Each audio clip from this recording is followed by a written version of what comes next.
Loading up.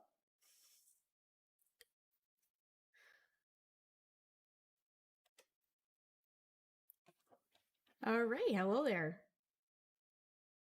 I think we got everything working.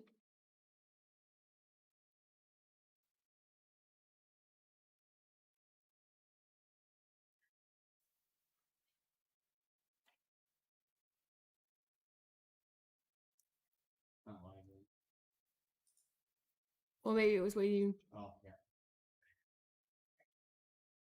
All right. Hello. So, we are here in the wonderful world of JSRF, both to look at video games and also writing in video games. Now, I chose this video game because it is a favorite of mine, and we are doing video games as a way of paying tribute to the YouTuber who made it possible for us to participate in Thankmas, because this is our culminating event for Thankmas, where we are going to be finishing up raising money to try to help support this wonderful cause with Red Nose Day. You can find a link to donate in the description of the video below.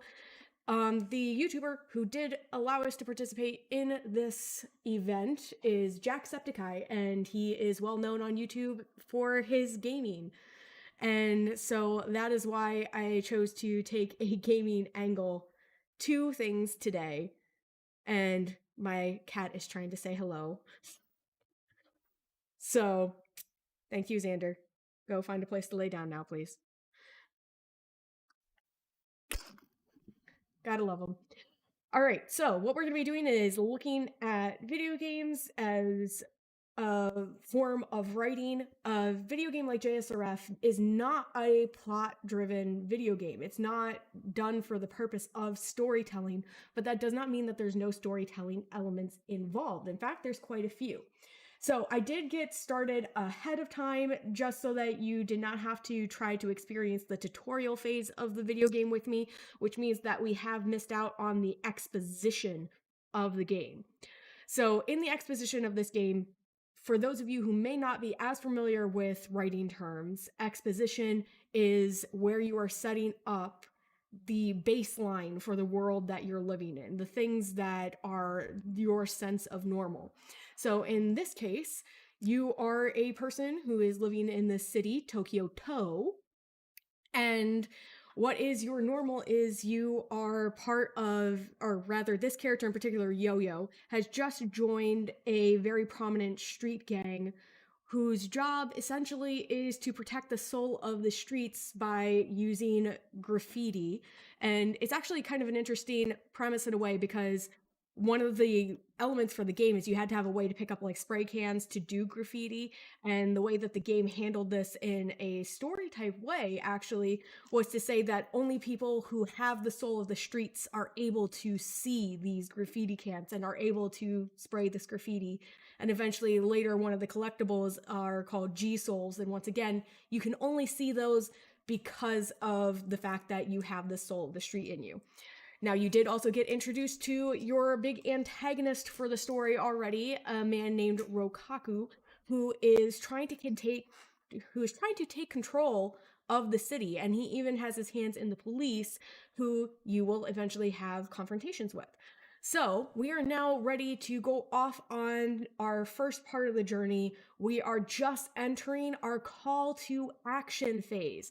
Once again, that's another writing term where call to action is where your character, whoever they may be, is thrown into the thick of the story because of some sort of instigating event that makes them have to choose to continue with the plotline of the story. So, we are going to be going off to a location called Dagonzaga Hill to get that little call to action, and off we go.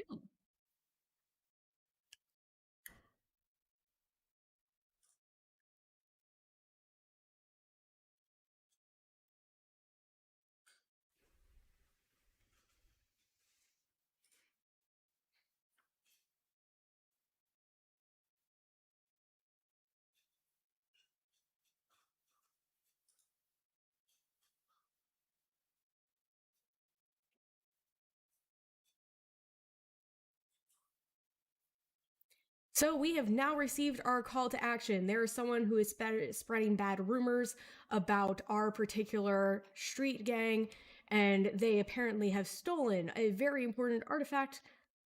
And here is our first collectible, our first G soul. Once again, we can only see because we have the soul of the street. So we are trying to now find this person, and the way that we are going to get them to interact with us is we are going to be spraying graffiti all over this location because of the fact that it is all gang and turf oriented. So essentially, we're trying to make the guy mad enough to come meet us. And that is how we are going to get a handle on who it is who is doing these bad rumors.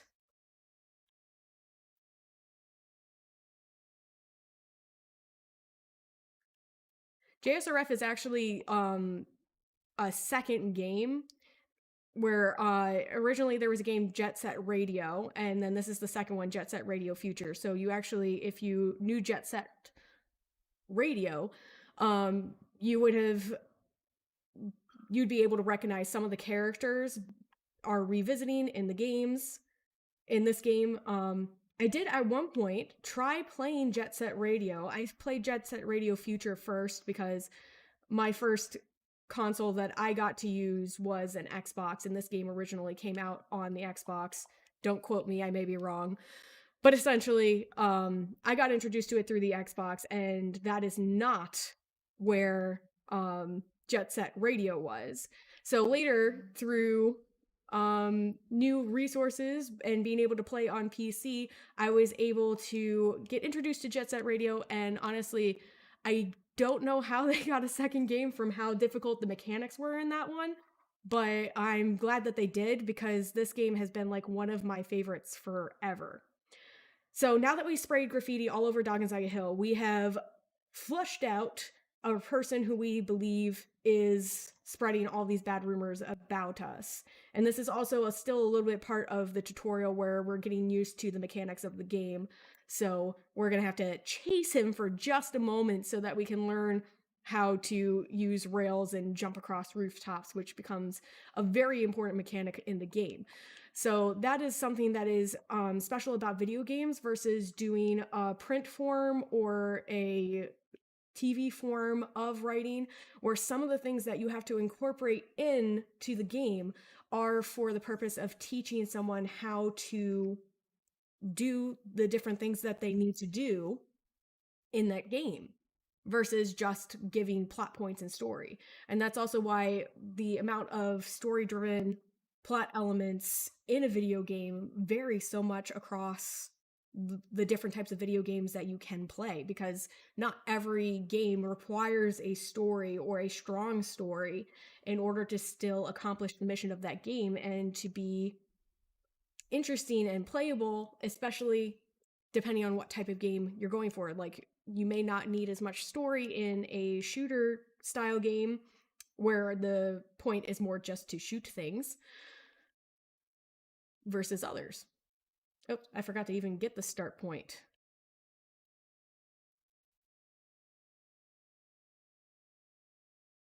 Switch character, save game. Pretty start. Cool. Yep.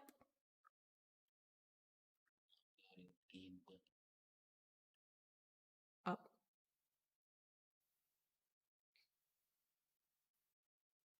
All right. So we have finally been able to encounter this person who is spreading the rumors. He is able to recognize us as part of that particular gang, who is supposed to be like one of the primo best gangs in the area. And so he wants to challenge us to a race for information and for essentially clout, I guess.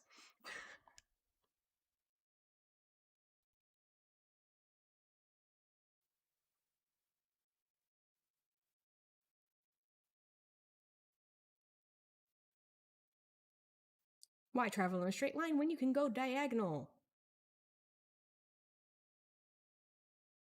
Another mechanic to this game is that using rails and doing tricks on rails makes you go much faster, and with the fact that this is still in the tutorial realm of the game, we are racing against a character who will not use them. So essentially, unless we horribly mess up, we should be able to beat him without even remembering that he's even there.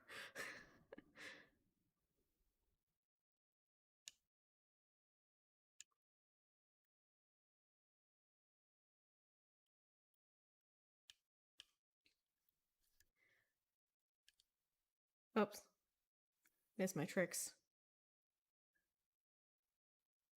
So that hurt a smidge. I did actually, one of the things you can do in this game is you can customize the graffiti that you used. And so I tried to do all Thankmas themed graffiti for us so that we could have that as another celebration of us participating in Thankmas right now and how we're helping support Red Nose Day and provide for families who are really in need right now. Unfortunately, though, because I'm playing this on emulator, apparently it just did not carry through. So all of my graffiti is just black. So just imagine and picture the wonderful Thankmas logos that I had attempted to make using the mechanics of this game.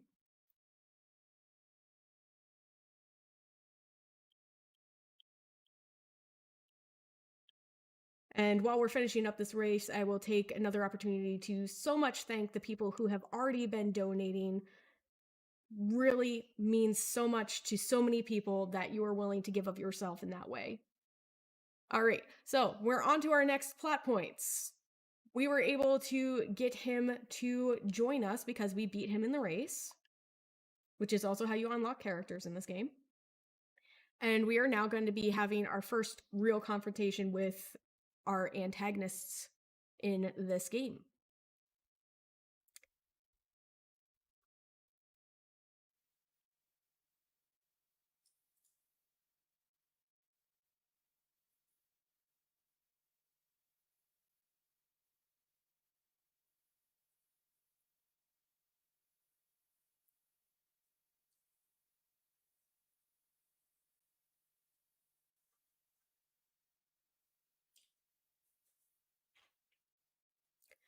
You want to up the audio of the game. Mm-hmm.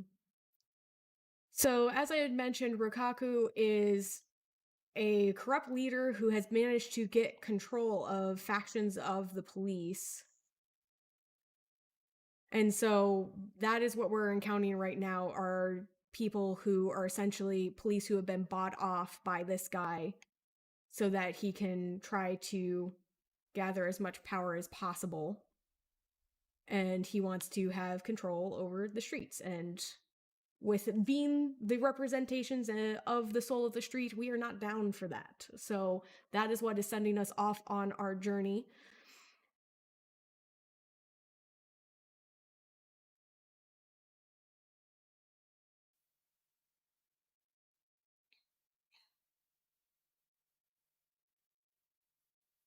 We've been given our next location to go to, but before we do that, oh, that was a fail. Before we do that, I'm going to adjust the sound levels. You can only adjust the sound levels in the garage, so let's take a moment to do that because the game's a little bit quiet.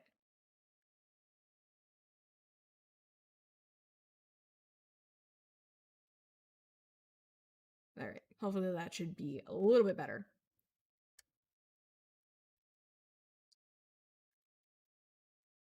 So we are now going off to a location called Shibuya Terminal, which is actually one of the real locations from the game. There is actually a real location called Shibuya Terminal in Japan, which is where everything is based off of in this game. This was a Japanese game. And once again, we have a job to cover the graffiti. And we have just been introduced to one of our rival gangs, Poison Jam. And we're finding out that perhaps it wasn't who we thought who was messing with people and stealing the statue that there was. Oops, I forgot I needed to gather more cans because I went to the garage.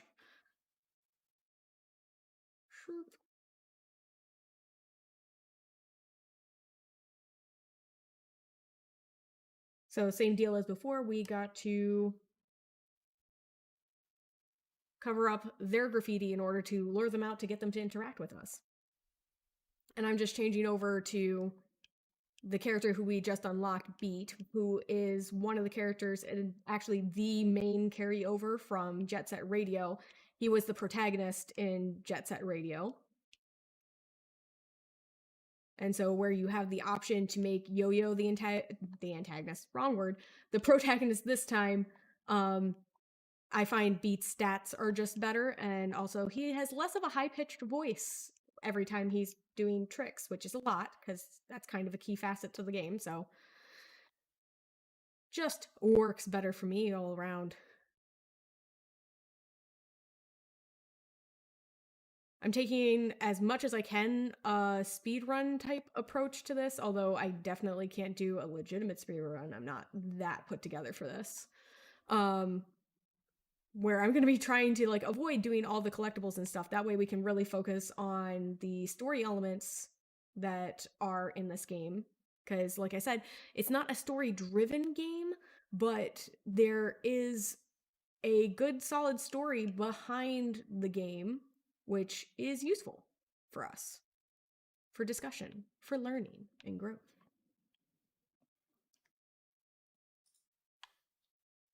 I should take care of this side. Yeah. Yay for getting through traffic without being hit by all the cars.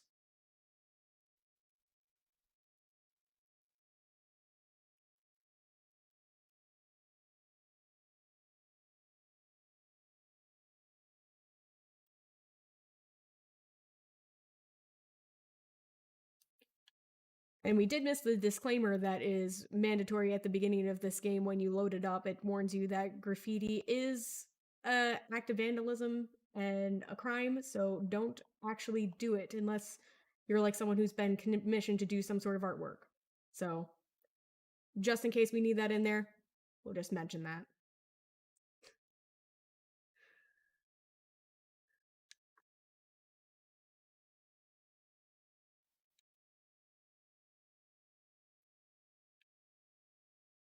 I believe the audio is not even coming through.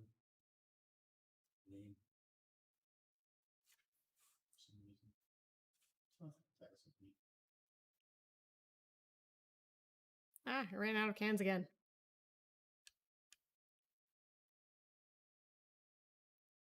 I need to monitor my can usage more.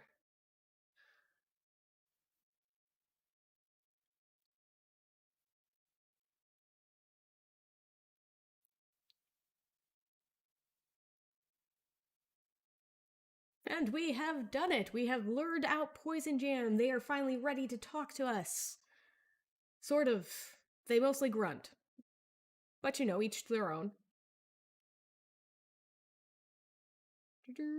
And there they are, in all their beautiful glory.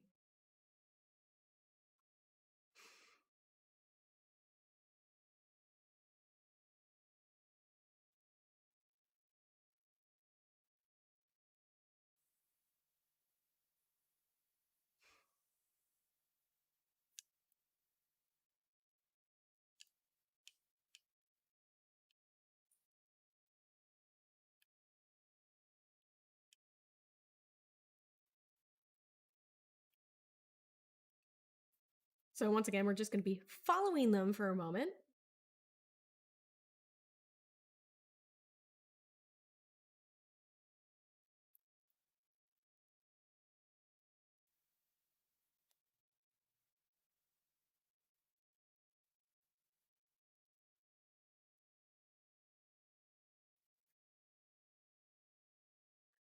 Let's get stuck in a bush.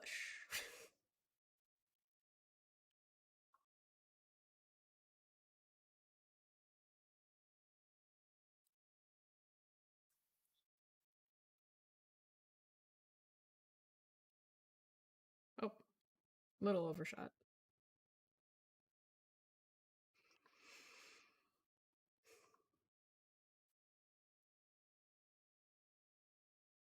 And one last time for the money.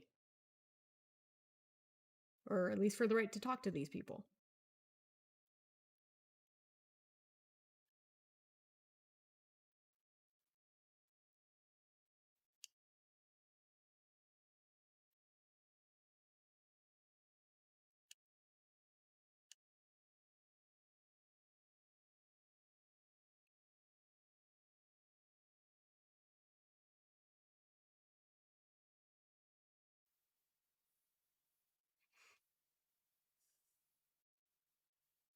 So at this point, they have run away because of the fact that another character has shown up, because of the fact that battling over turf is such a huge thing in this game, because of the fact that it has that gang dynamic. It ends up coming into play quite a lot. So in this case, the turf belongs to this character combo. Poison Jam was spraying his graffiti all over it, and in turn, we were spraying our graffiti on top of their graffiti. So technically, nobody's friends right now. So because of that, he challenges us.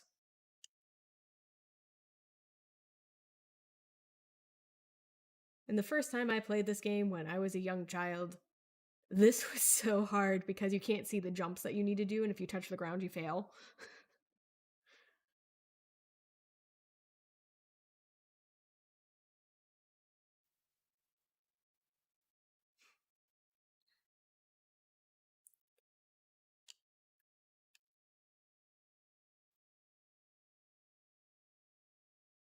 And I have a tendency to jump way too early because of not knowing where the gaps are. But hey, we're making it. Ooh, I almost did a bad angle there. And we are successful.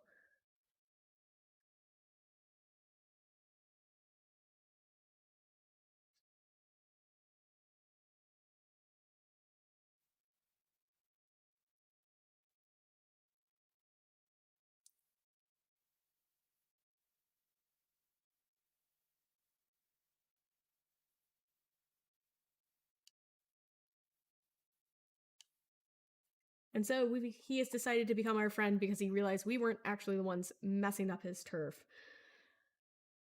When it comes to development of characters in games like this where the plot is involved but is not the key reason behind the game, you have to think of things more in a character relationship type arc versus a character development arc where the characters are all pretty flat. They don't really do a lot of growing or changing over the course of the story. They just kind of are what they are.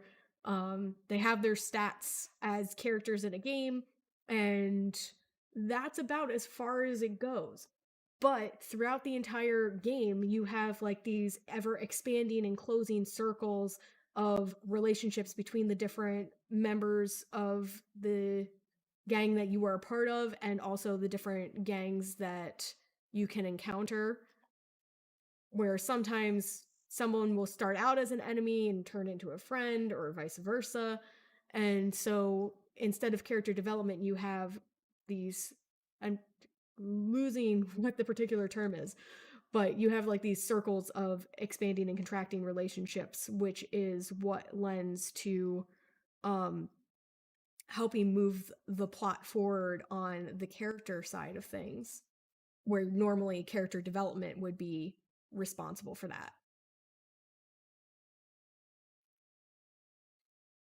And that is something that you can apply in more than just a video game context where like it's not a plot related um game. You can actually utilize that across all different kinds of writing forms where instead of just having character development, it's more relationally focused between the characters, and your tension in your story comes from the development of those relationships.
All right.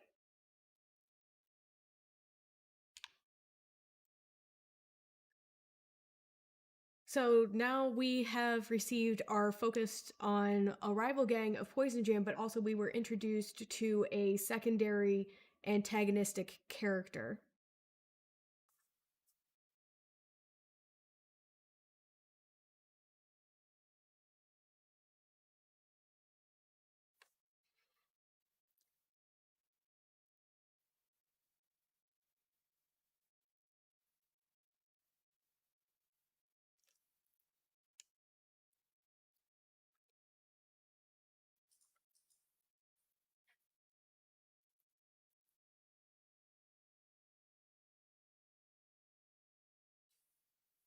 I feel you, Hayashi. It's never fun when you don't get to eat breakfast.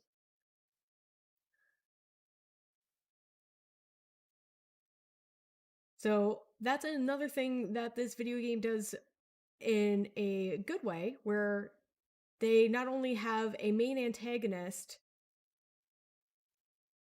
but they also have secondary characters that are supporting the antagonist. So instead of just having a bunch of faceless helpers or non important characters, side character helpers, there are actually ones that are significant to the story that are involved. So not only our protagonists get to have backup, but our bad guys get to have backup too, which is more realistic.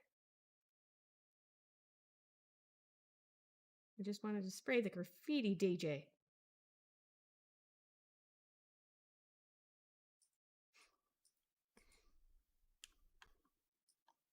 I don't think I'm going to make it over. Oh, I did.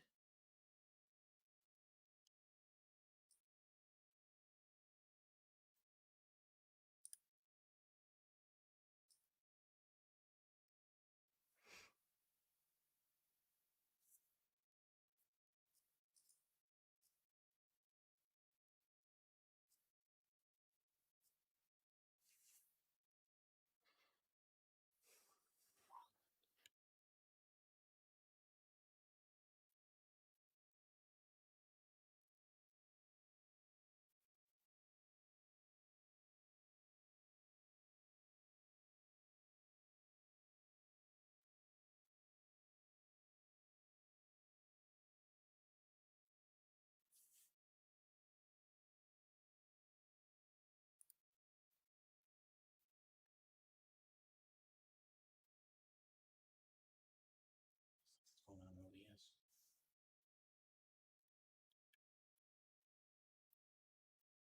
Oh, jumped too soon. Thinking about other things.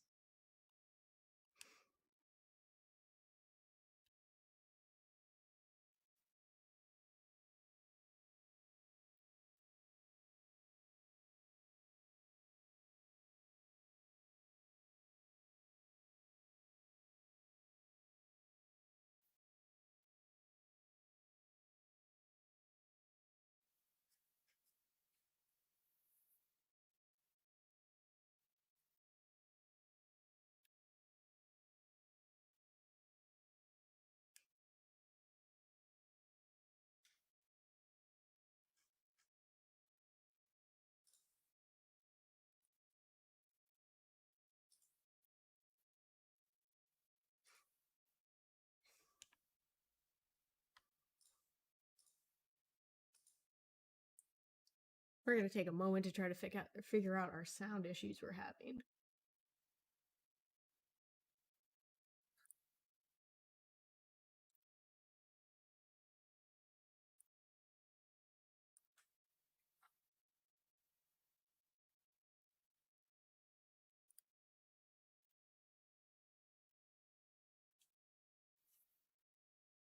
In OBS, you can check to see if it's actually got a volume alert.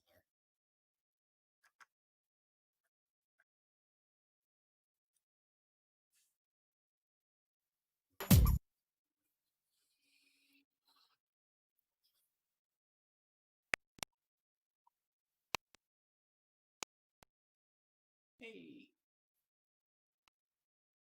Gotta love the easy sort outs. I had it muted.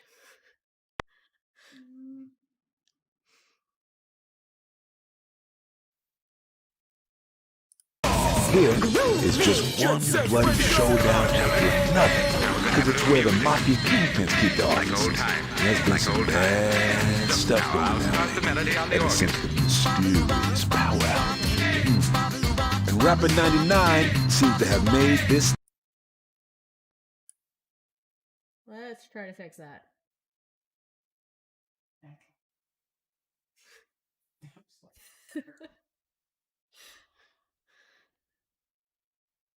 Great. Hopefully we're finally in control of this sound problem.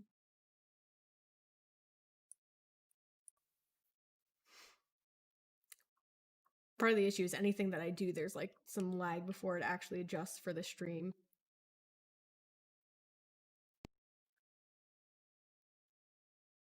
Speaking of lag, we have just entered 99th Street, which is notorious for being a little bit laggy.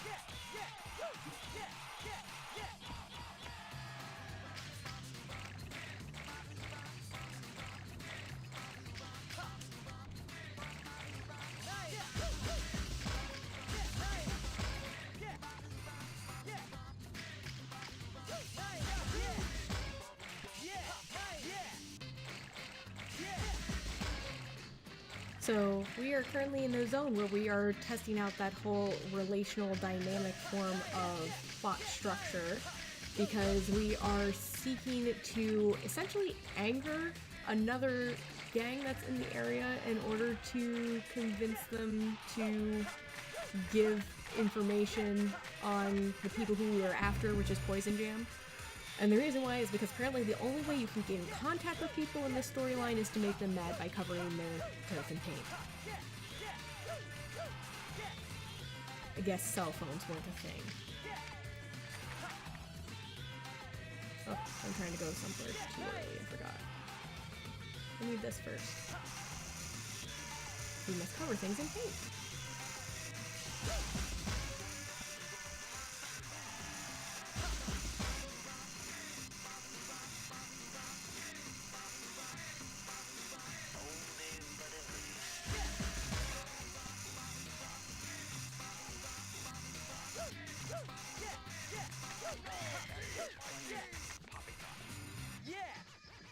So we got one side of the main area done, and we gotta do the other side as well.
I can never remember which one I need to go on to get the second set.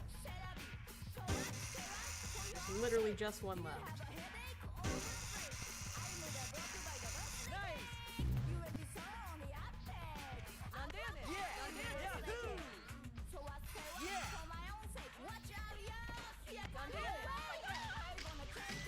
may actually be the circle.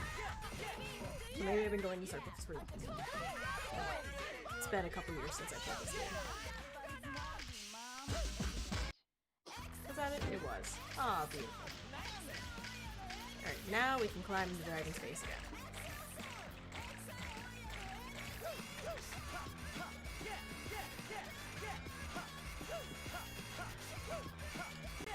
Despite the fact that this area usually has the most lag, it's also like one of the most fun places to be just because it is a very pretty level of the game. Which is also probably one of the reasons why it has so much lag. There's a lot of light show effects going on.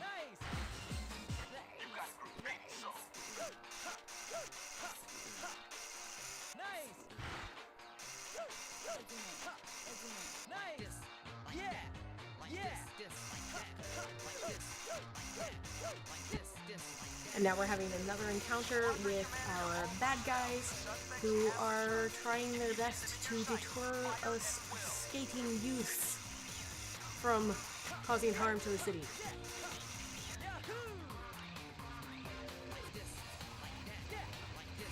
Where because this is a video game, apparently using lighted trucks to target teams with machine guns is okay.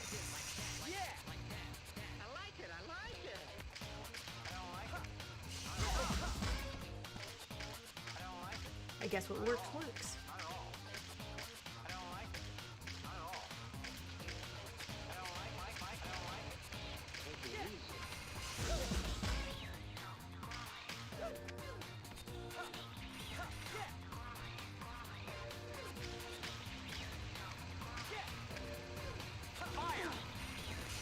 There's machine guns.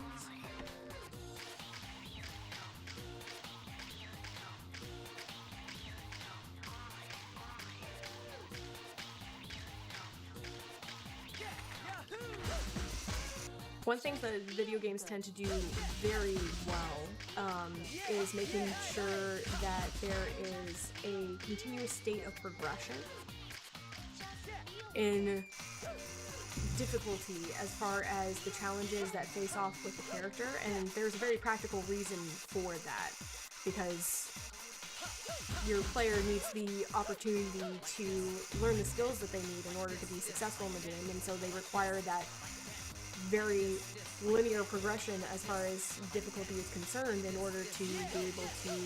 Oh, I missed some of the steps. In order to be able to do well in the game, but it's also a good writing principle as far as making sure that your character is once again also making those step-by-step progressions as a character in their skill levels, so that when they're coming up against antagonists, it's not so easy for them to defeat them that there's no stakes involved, but at the same time, they are constantly having to test and improve their skills.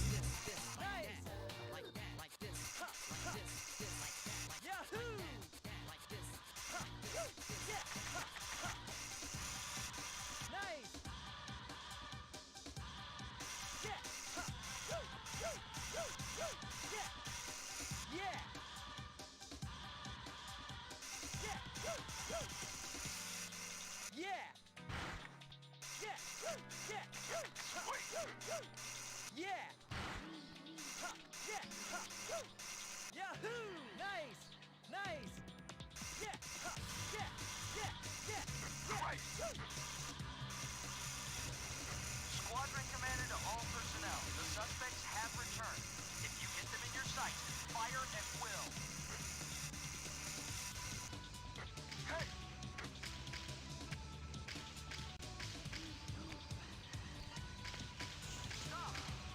And in this case, the particular skill that the game is giving you a tutorial with, without being very overt about it, is this whole idea where it flips you into skating backwards. So there's certain times when it does that and you have to get used to being able to go both forwards and backwards as a skill in the game. So, very subtle tutorial,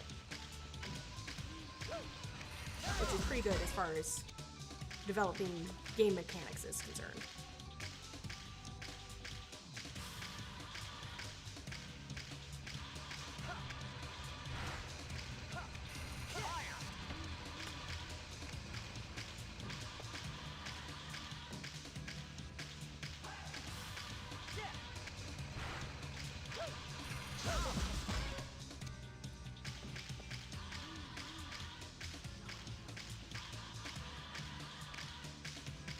Not all.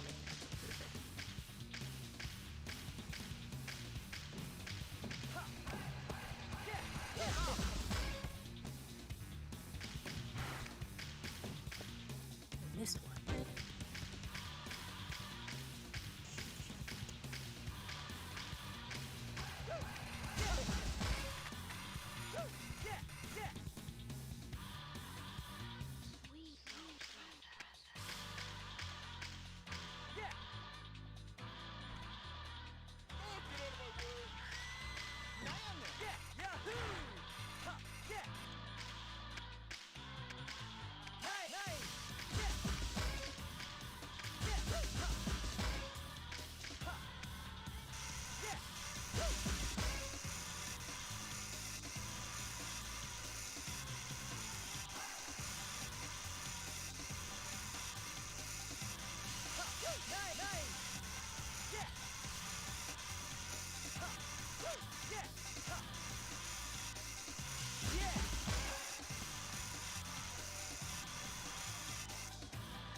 And come around because they missed parts of the graffiti. Let myself go too fast.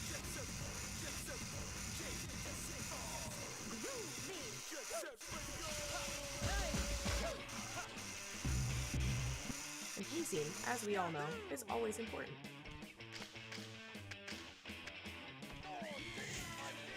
In video games, in writing, and in life. And I missed some in both sections because I wasn't paying attention.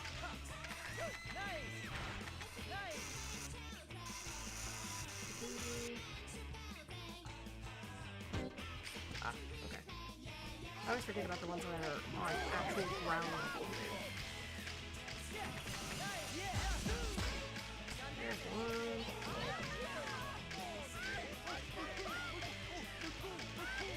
And the other. And I gotta go back to the other side one more time because I forgot about the line of graffiti that goes down the entire middle section.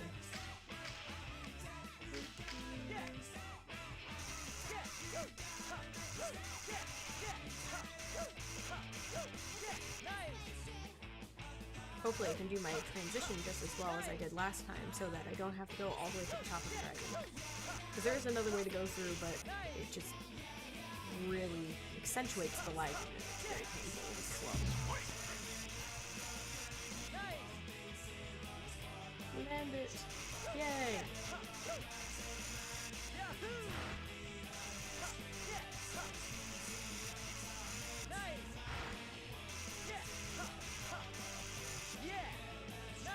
Look, you can even see them from here. I just completely forgot about them.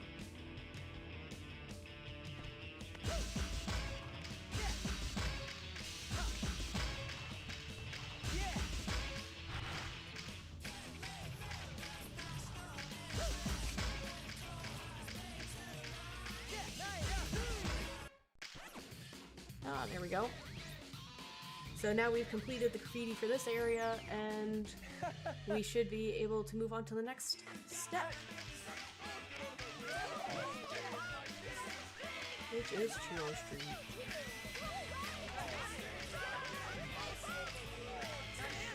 This is the area that I did.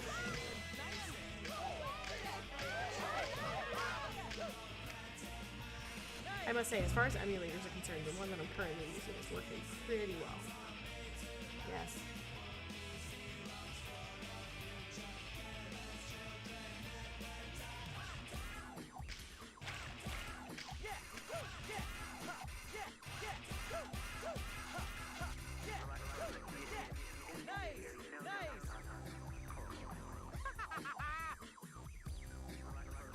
And here comes our secondary man again.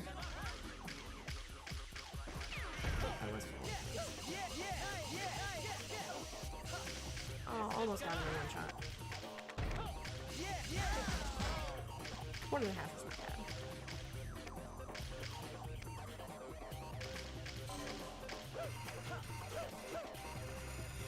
Am I going in the right direction? Yes, I am. Okay. Sometimes with those cutscenes, I get turned around.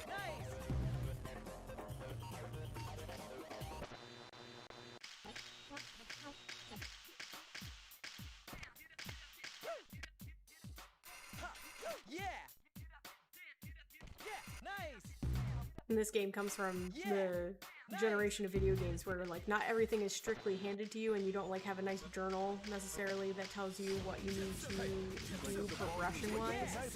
So sometimes it's fun if you leave the game for a while, you're like, oh my goodness, where was I in this thing? What was I doing? What section do I need to go to next? I have no idea. This is Chuo Street, the heart of Tokyo's entertainment district. Now get out there and bury Poison Jen's nasty graffiti and things.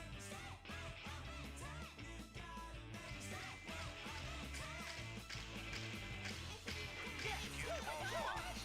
A gang has been spotted near Chuo Street. All squads to investigate.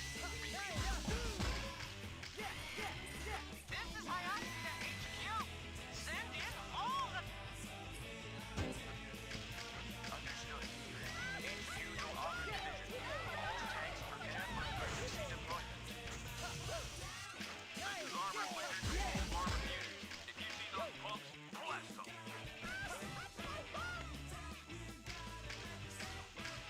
Now, in the realm of overkill, sending tanks to take out a couple teenagers does seem to fit that bill. So this is where we have to consider what is realistic for the storyline that we're in, with the fact that everything is kind of like exaggerated in this game and kind of like pop artish to an extent. You can find ways to make it work for this particular story, but that's definitely not going to always be the case. So when you come to creating your own project, maybe don't send tanks after teenagers unless they have like some sort of crazy superpower, which we do not in this game.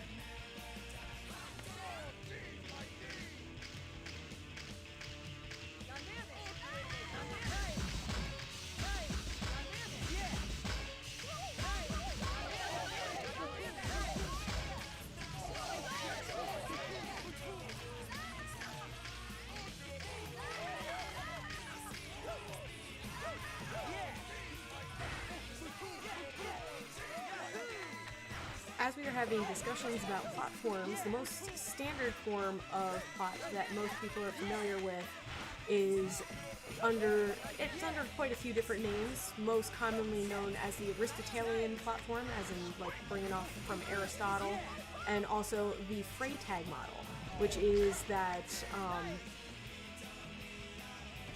over, up, down shape, where everything starts out in exposition, which is the realm of normalcy, which is what we've already experienced in this game, where you establish what is normal for a person or a group of people in order to set up what stakes your protagonist is going to have to deal with by countering what was their normal and having to leave that normal.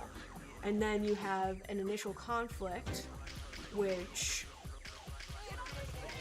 is what sends them off on their adventure, where there's something that comes and upsets that normal, and it forces that character to have to make their first choice about whether or not they will accept this call to adventure that they are receiving.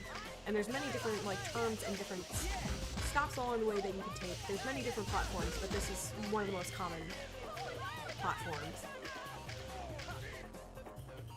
And tanks. Tanks are very common platform as well. The streets are turning into a demilitarized zone. I don't think them combat vehicles have to obey traffic signs. Take out them nasty iron behemoths. But just like everything else in this world, they are susceptible to paint, so we will be okay.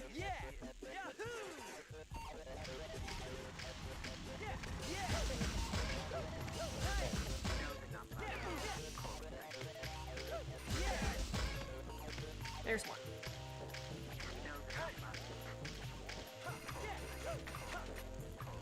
Alright, back to platform.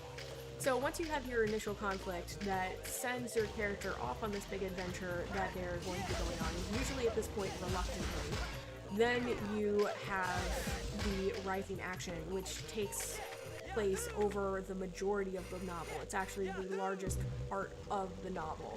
And the rising action is a series of events where we were just talking about how you have to have that progression of difficulty in video games, but also in stories. It is that progression of difficulty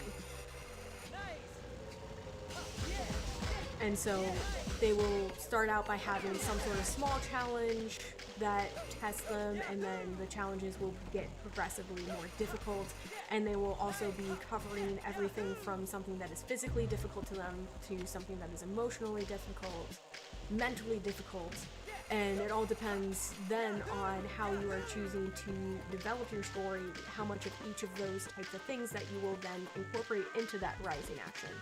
But it is going to take up the majority of your plot until you reach the climax, which is the turning point of the novel. It's where your character has to make the most difficult decision or action that they are going to be doing in the entire story, and it is also going to have the largest consequences. Everything ends up having to be a balance of consequence for action, which is also very true to life, which is one of the reasons why it's so involved in platforms. And then after that is the falling action, and once again that relates to the fact that there has to be consequences for the choice or the action that is done in the climax of the story. And consequences can be positive or they can be negative. Consequences are a neutral term. So depending on whether or not, well, depending on what your choice was that you made, and I didn't need to go quite that far. Depending on the choices that your character has made and the repercussions that are necessary for those choices, they will both be receiving positive and negative consequences for the choice that they made. Oop, that was a first. Okay, that works. Just launch him off the roof and you win. That's not how it works in normal circumstances. Usually you have to actually beat the bad guy. And so that's what the falling action is all about. But then you get to the resolution, which is after experiencing these consequences for what happened in the climax, then a new sense of normal is created for your character, because after what has happened over the course of the story, they cannot go back to the way life was before. Very famous and easy example to use is to think about like Lord of the Rings, and how after all of the things that Frodo has been through over the course of that story, it's not possible to just go back to how things had been previously on the Shire, although it doesn't hurt to try. And so whether you are writing a novel or doing another type of writing or writing for a video game, all of them have this sort of this plot structure underlying it. Like, there's other ways to do it, but the basic plot structure will exist. So we are kind of following that very traditional plot structure at the moment, where we have already experienced the exposition and we are now working our way through the different steps of our rising action, which is where we're gonna get our opportunity to involve all of our fun literary elements, which we can have a blast with, including things like irony and plot twists and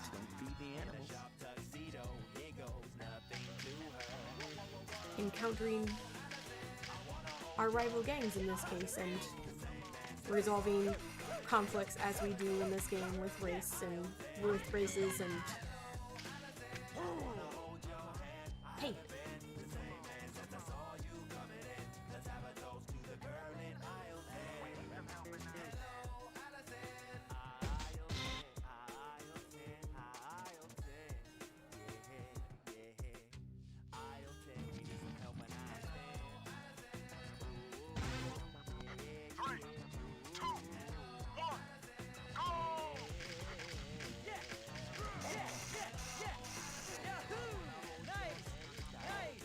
So in the progression of difficulty we now have rivals who will use rails and things to try to keep up with us, but luckily there are a few little extra hints we have that can help us out, like that little ride we just took through that building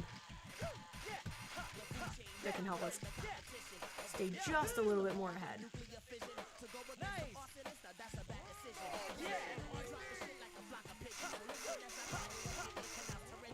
and slightly unrelated to that, but sort of related to that, one of the plot elements that you can incorporate, which can create a tension for your reader, is pursuit and pursuer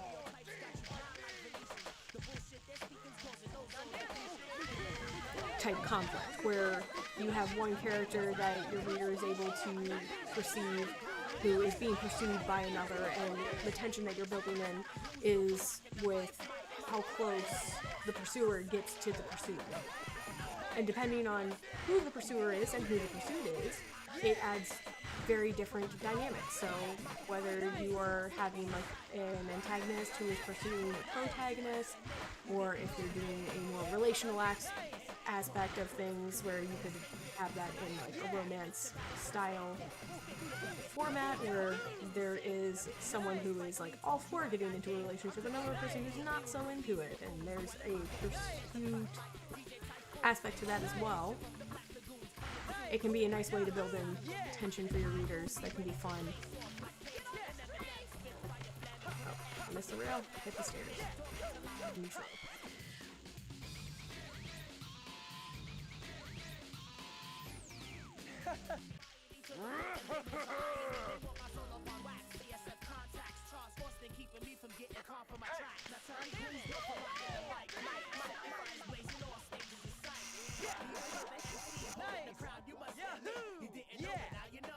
Alright, so now we get to go back to the Crocodile Heights to confront these guys yet again.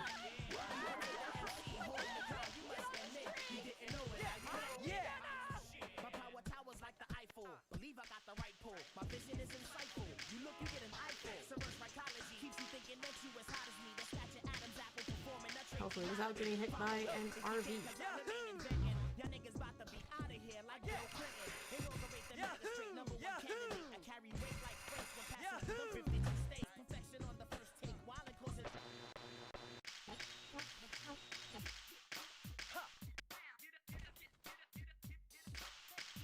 Look at all our friends we're gathering. It's nice to gather friends. Oops, hit the rail, didn't mean to.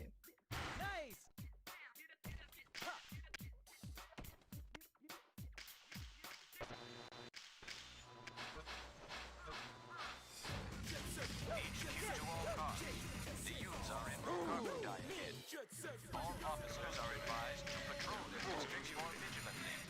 Like old times. I'll start the melody on the organ.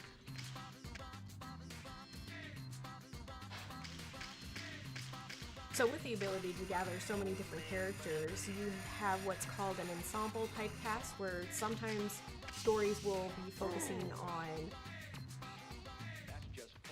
just one or two characters as the leads, and all that really matters is what's centering around those few people. And then there's ensemble casts where you have more people. Once again, Lord of the Rings being a great example, where you have many, many characters that you are following who are all important to the storyline as a whole. And so, once again, that's where JSRF kind of falls into the ensemble cast type of thing, where there are some of the characters that you choose from, but you are lacking in the character development aspect of it, because they're just like the options of characters that you can play as. Don't let that kid get away! You can get very far before they're able to set off all these gates around you without you noticing. Which leads us to the concept of the willing suspension of disbelief. Every writer needs to build some willing suspension of disbelief for their characters. That's what gets your reader involved in the story. If you're unfamiliar with the terminology there, what it is there's, in any story, regardless of what that story is, your reader or your viewer is putting aside their concept of reality and what they know to be real for the time that they are participating in your story. So that is why it's called the willing suspension of disbelief. So where I could be like, there's no way for physics to work the way that it does in this game. There's no way that these characters could exist like this. That's disbelief. So I, as a player, am willingly choosing to suspend my disbelief, to hold it off, to not use it at this time, in order to become immersed in the story. And so regardless of what type of format you are writing in, you want to maintain that willing suspension of disbelief. And having something that is jarring against that willing suspension of disbelief is something that you want to try to avoid. So that is where, in this case, video game mechanics are kind of, in a way, getting in the way of the writing aspect of things. Once again, that's not the goal for this video game, so that's kind of okay. But the fact that they're able to constantly set up these barriers all around you, and they just suddenly are swarmed around you, and somehow you manage to not notice at all, and like it's very tight maneuvering in this particular part. That is something that can break that willing suspension of disbelief, because it's just so out there and so beyond what a person is willing to like set aside for the sake of the story. Once again, there is a little bit of grace for that because this is a video game versus if this were a book or a movie. Get off my back, bro.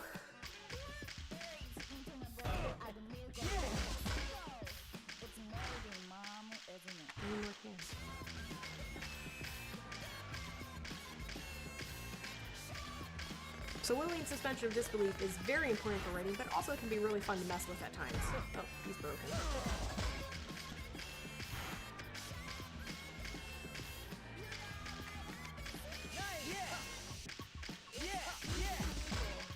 Because once you improve your skills of creating this willing suspension of disbelief, then you can also mess with it and see how close you can get to the edge before it becomes a negative thing. So where you can try to bring your reader as close as possible to breaking that line without actually breaking it. And then that just becomes a measure of your skill as a writer to be able to do something like that, because it's really difficult to get very close to that line of the willing suspension of disbelief and not cross it. But that's partially what writing is about. You have sets of rules, you have things that you can do to improve your writing, to certain guidelines to follow, especially like in the realm of making sure that you are adhering to your particular genre and certain tropes that are important to you. But then you can just work on breaking those rules artfully.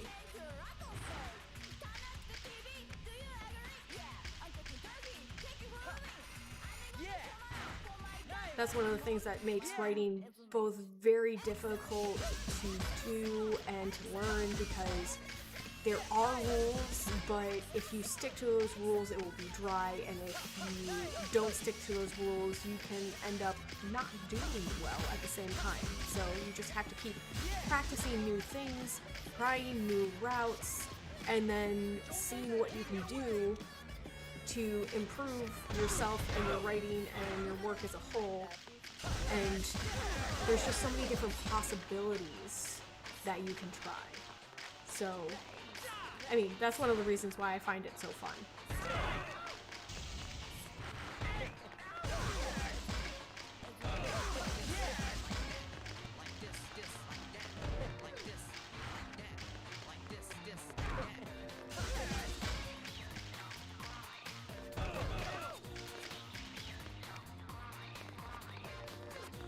I hate getting knocked down. I take forever to get up.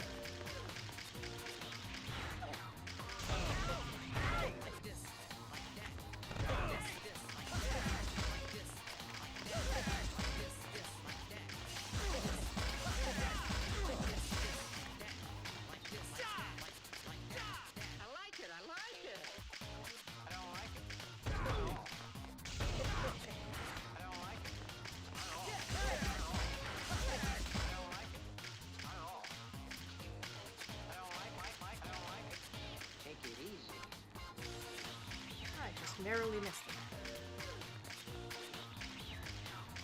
Where did it go?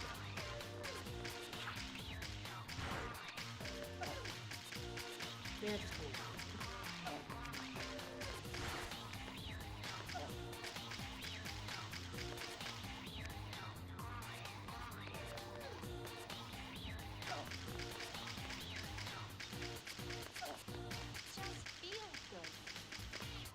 Oh, this is just getting embarrassing at this point. Seriously, dude?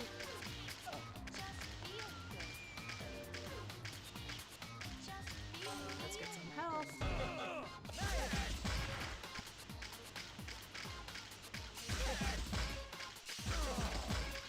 Knock these guys while they're down. Perfect. Did we get them all? Okay, we did. I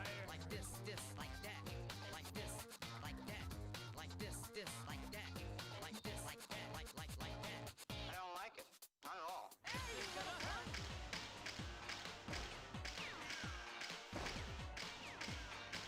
And now we have the best friend Hayashi who's shooting at us. One shot, come on, one shot. Yes.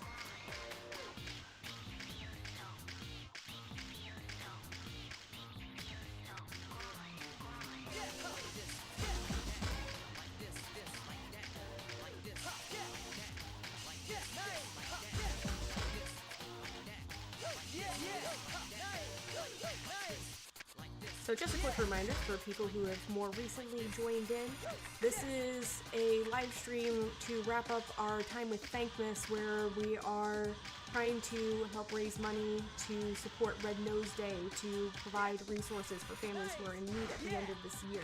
So, if you have not yet taken the opportunity to donate to this wonderful cause, the link is right in the description for this video. Please do consider doing it and helping out some families at the end of this very difficult year we've been in. Oh, I missed several pieces.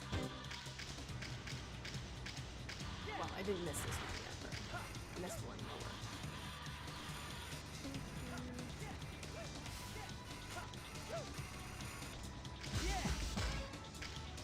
Look at that scenery. I would not want to live in any of those houses. It does not look secure. Alright, which level? Some people like to talk about like how maps in video games can be very difficult to read, and I think this one qualifies. The map system for this game is just not the best. You just have this like 3D model you can rotate, and then you just kind of have to figure out where things are from there. Not the easiest thing to read. How many levels have left?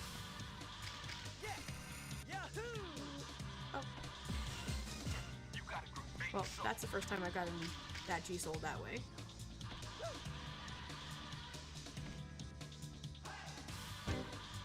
Oh, I think I know where I missed it. Oh no, I'm in the middle of these buildings. I can never find my way out from here. Yay, never was short. It's right here! There we go.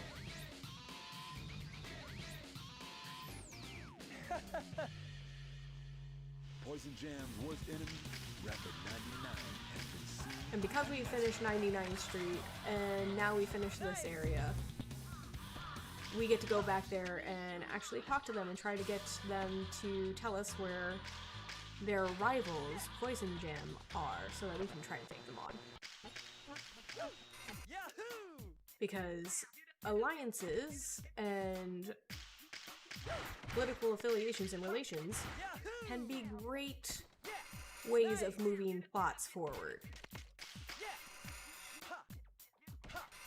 This is no, like, Game of Thrones type war going on, but, you know, still similar concepts as far as certain people like certain people and certain people dislike others, and friendships and enemies are made accordingly. Well, Here they I guess are. it just takes a little persuasion to get info from the Queens at 99th Street.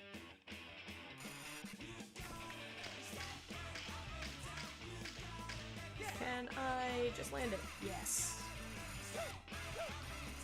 It's not actually that hard, but I never even think to do that half the time.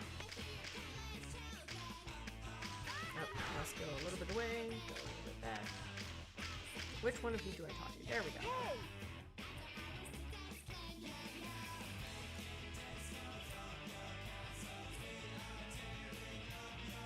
Oh, I actually actually did need collect graffiti souls. I was purposefully trying to not be a completionist and get graffiti souls. But apparently I need to at least get one more to talk to them.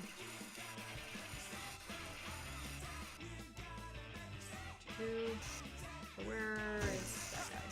Somewhere over here. I guess I can't be completely ignoring them. I thought I was doing so good. I normally play games very completionist. It doesn't matter like how long I've been playing a game, how many times I've beaten it. I still need to do all of the collectibles. Oh, this is the one that's in the middle. I should have gone to the other side. It was easier.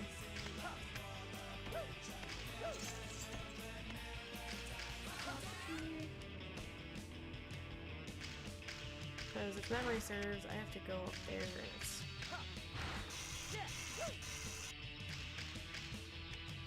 really interesting maneuvering. Where's the place that I have to go? Oh, over there. And I missed. Perfect.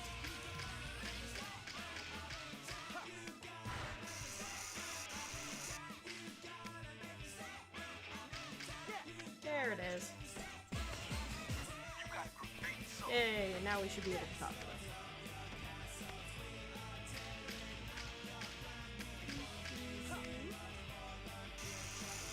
Oh, I was at the exit. Alright, I'll just take it.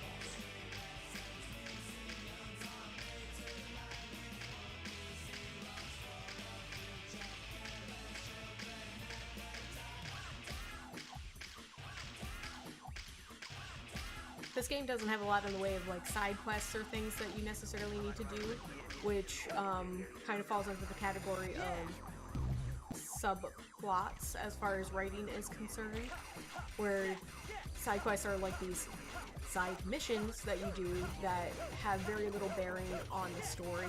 Subplots usually have more bearing on the story, but also you usually could write around them so that you don't have to have them in there. Let's play Capture the Flag.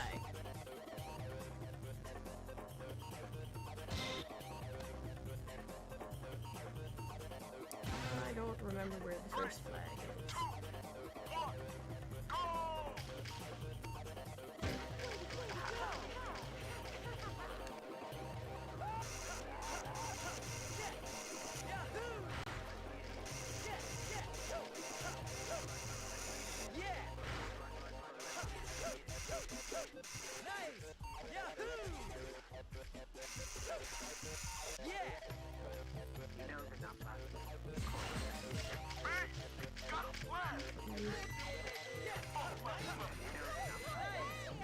I should have let them get closer.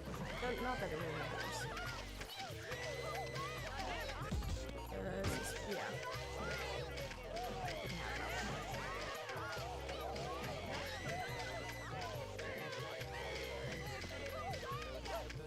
I'll just I don't remember which one comes next though, so just hang out here.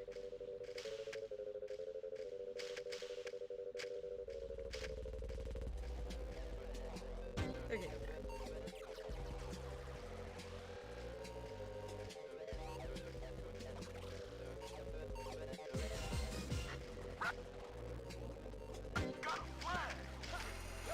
This is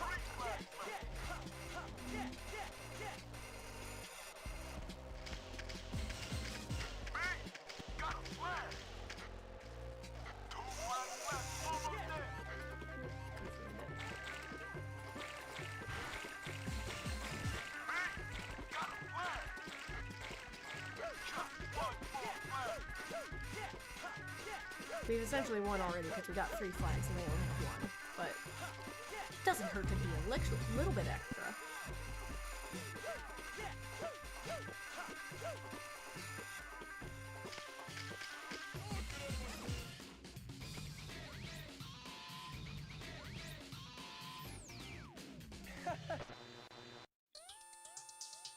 adding new dimension to your life every day in a stylish and funky way. Jet Set Radio! The GGs defeated Rapper 99 and forced him to fess up about the whereabouts of Poison Jam's hideout. And wouldn't you know it, it's in the Tokyo Underground sewage facility. I hear the entrance is on Okaku-dai Heights. The sewers are as tricky and twisted as my ex-girlfriend, and twice as smelly. Who's funky, y'all? Careful not to lose track of the exit, or you'll be lunch for the master. Huh? You don't know what the master is? Oh, no hurry. You'll be meeting him soon enough, whether you like it or not. Well, from what I heard, Poison Jam's got a boss, and anyone who could organize those fellas has got to be one mean dude. Probably loves fish, too. Sup?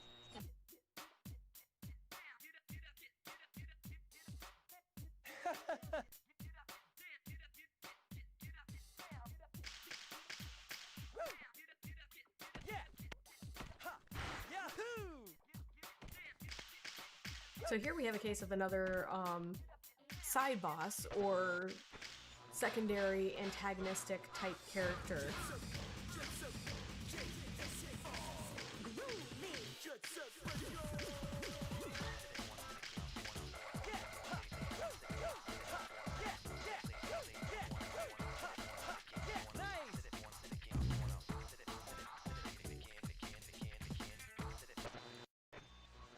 Now remember, the sewers are Poison Jam's home turf, and I don't think they like strangers up in their house, you know what I'm saying?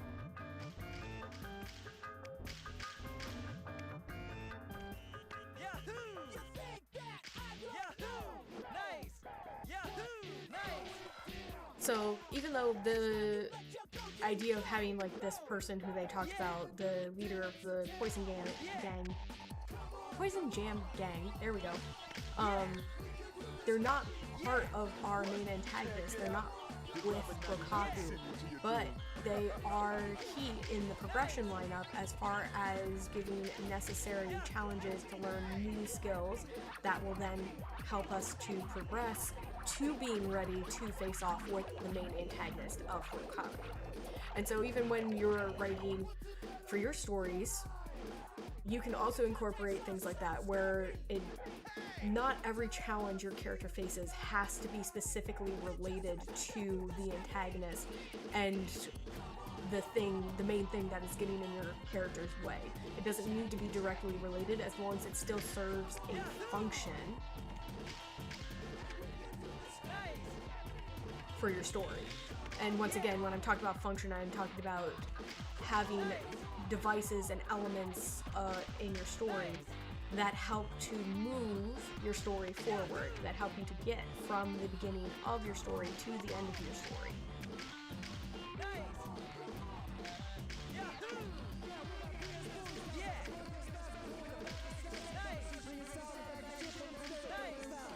Because that's really what the goal is to get your story from the beginning of the story to the end.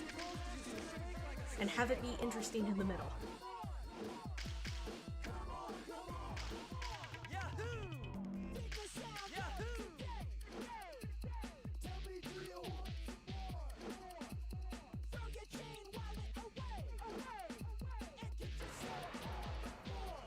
Once again, testing that willing suspension of disbelief about how this scrawny man was able to somehow launch girders the size of a building down into a hole for us. But, you know, maybe he's just secretly very buff.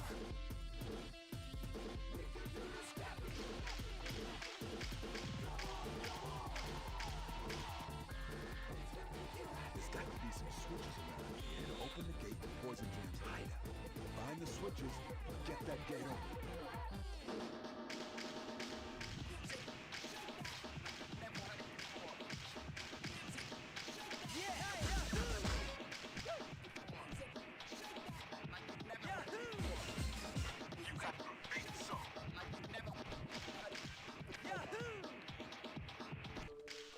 And then, of course, we immediately have to use the new skills that we've learned in order to overcome our next set of challenges.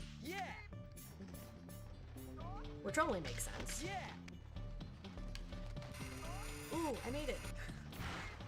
I gotta go back down the stairs, but I didn't have to actually use my skill to get up here, which is cool.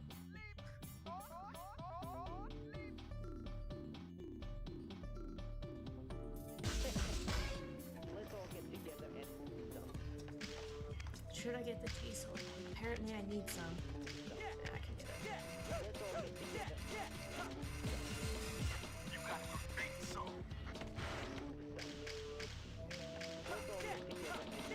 I do find it a very interesting plot element that they have rationalized for this story, that the only reason why you can see those things like the G-souls or the graffiti cans is the fact that you have like this soul of the street.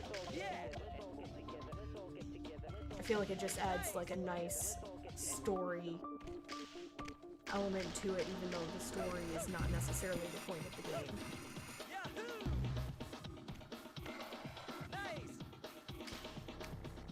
Am I going ahead? Yeah, I am, I think. I think I need to... Is this the part where I do? Where's my best friend? Okay. We're not the... that part.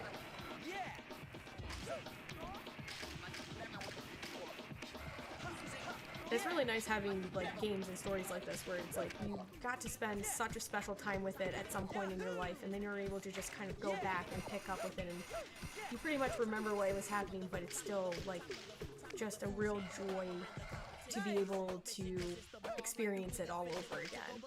And that's something that I really want to accomplish as a writer as well, where I would love it if my readers have that kind of same treasuring feeling towards my writing. And a lot of that does have to do with the execution you have of the various skills that you need to acquire as a writer. There's my best friend. Oh, he's going away. We'll see him later.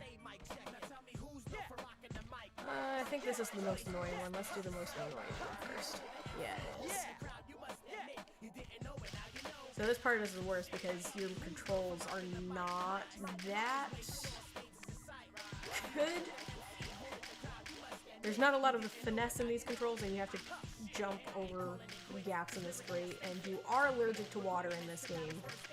You will die slowly as DJ Professor K laughs at you.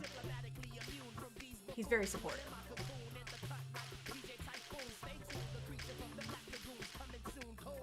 And this is the worst jump because the angle just right. I missed. Oh, I did miss. I did miss.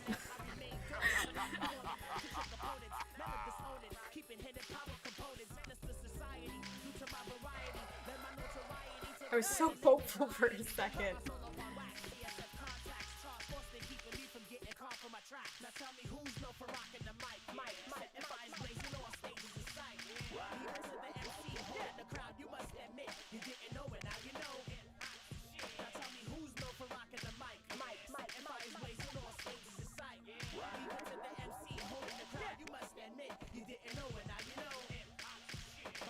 Let's also just not talk about the fact that technically I'm falling into sewer water and I should smell really bad right now.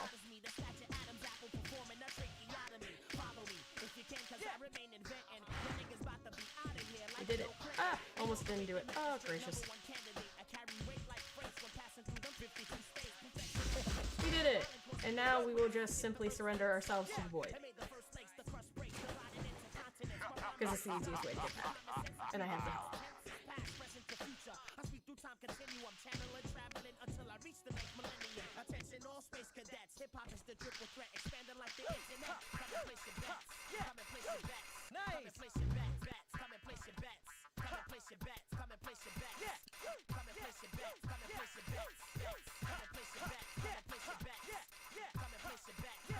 An element that is both pretty and cool, therefore it is pretty cool. Yeah!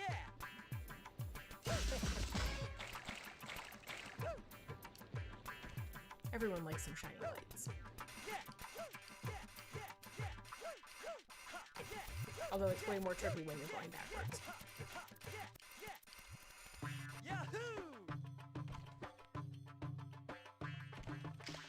my best friend around yet? Yeah. Somewhere. I don't have to go near it. I think that does it for this level. Yeah. Yeah. There's best friend. I cannot tell you the amount of time that my brother and I spent hanging out with this guy, just standing on his back and letting him walk us around this area. It's very silly, but one of those precious memories.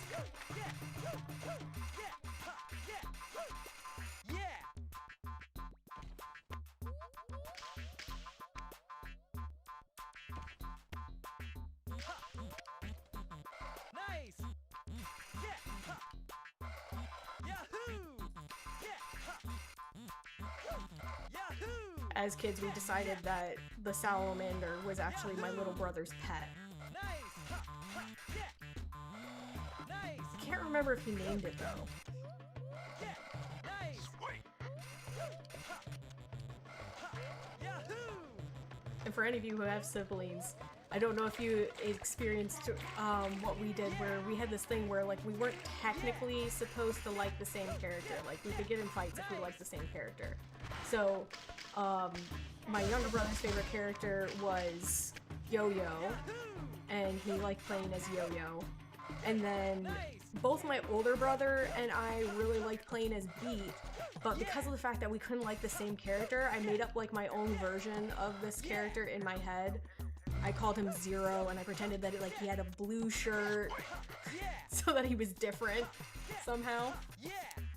I didn't do that right. Gotta love it. That's what happens when you just talk and you don't pay attention. I was in happy memories.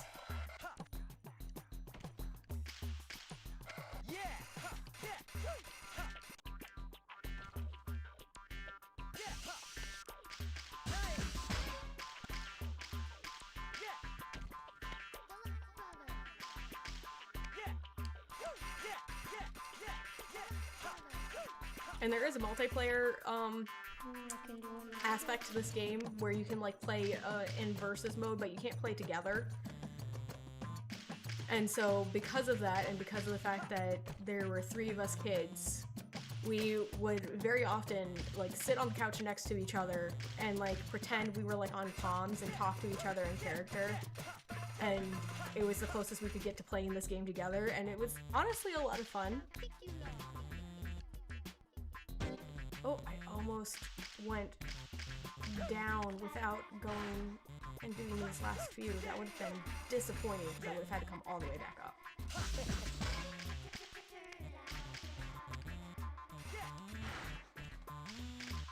Alright, and where's the other guy? Should be that one. Nice! Yahoo!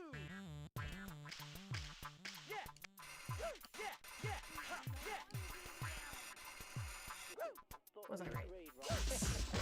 Yay. It's nice when you can be right.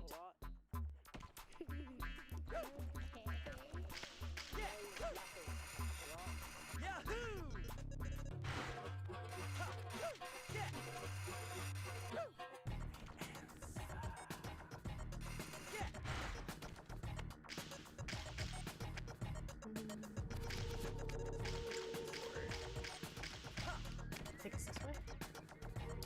Yes.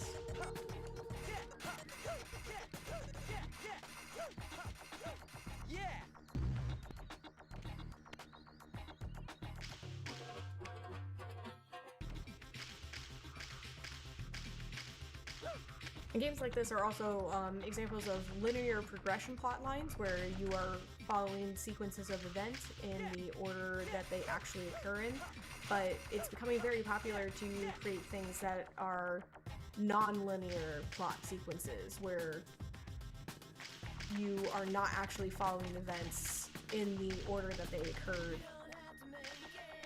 which is another thing that is technically like breaking rules, but when done well is great, and if you do not do it well, is super confusing. Now the gate to the underworld is open.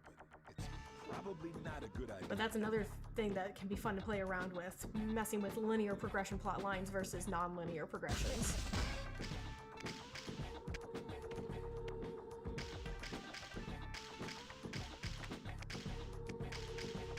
My philosophy towards writing is try it, see if you like it, and hopefully it's fun. In the end, even if you fail, you still learned something, so it's not a loss. Their hideout should be right That's the bright side to having a craft.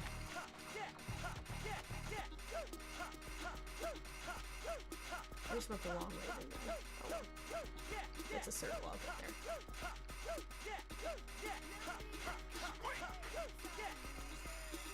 Nice. No, I don't think this was the one.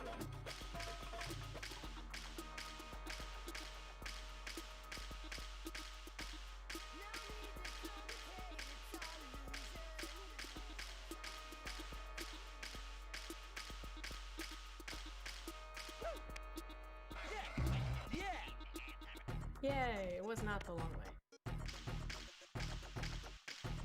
Isn't that the prettiest sewer water you've ever seen?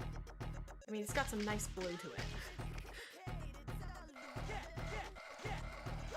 I mean, this is probably the only sewer water you've ever seen, and it's not even real. At least I hope you haven't had to see real sewer water. I mean, maybe you work in that job.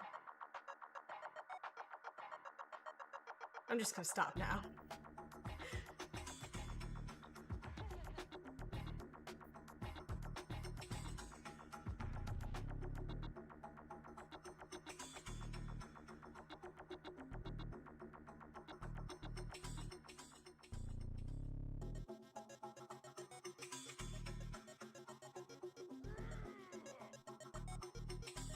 And now we have a new type of challenge, Tiger's Tag, where we have to spray the backs of our opponents for a ridiculous amount of time, using a ridiculous amount of paint. Oh, I almost missed it.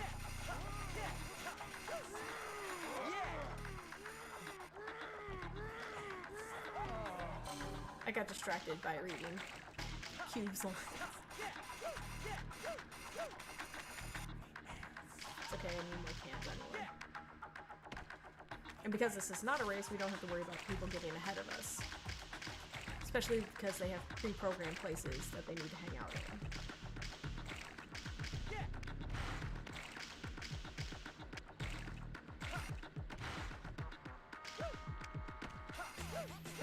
As a response to her comment, I would say to each their own.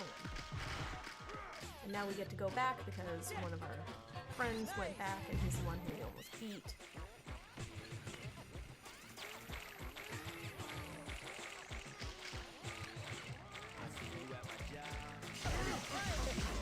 And now he's beat. And we can find our next guy.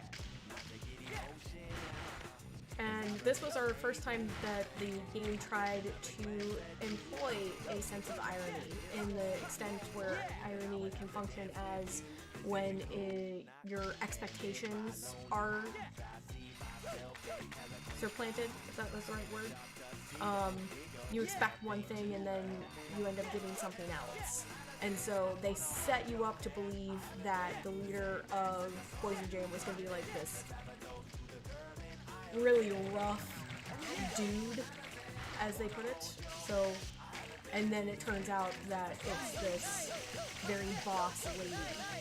So they purposefully fed you an expectation by telling you that it was some guy, and then turned that on its head by changing. Oh, I ran out of hands. By ended up giving you something else instead. So it's not like a very strong employment of irony, but it is an employment of irony, and I love irony, so I appreciate it.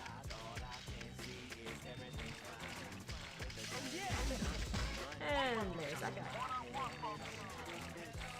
We need so many more cans.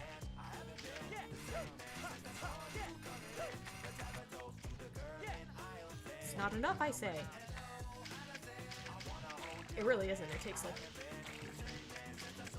I don't know the exact number, but it definitely takes close to your full 30 cans that you can carry in order to paint these guys.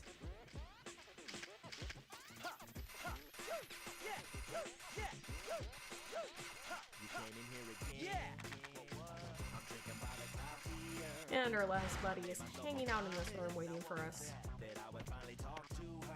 If you do let them, even though they have a set pattern, if you do let them get behind you, they will spray you and then you can actually lose this. But because this is your first time dealing with this, once again, with the linear progression, it is not necessarily that difficult. Yet.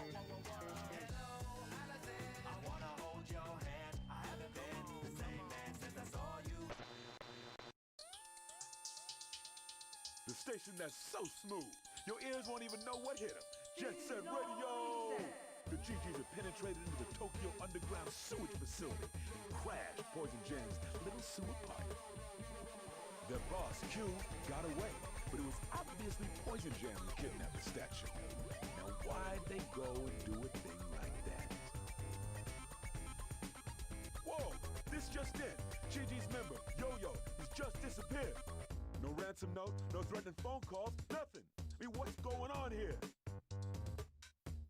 In other news today, the new team, the Noise Tanks, just arrived on the scene and are flexing some serious muscle.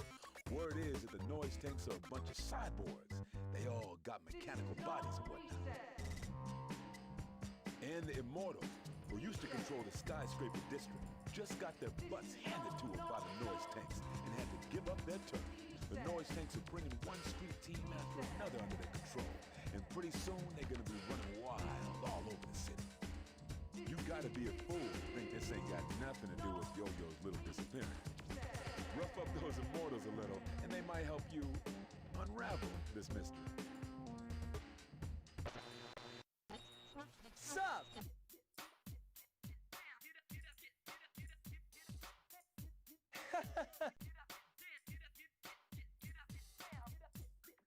Right, now we get to progress to an area which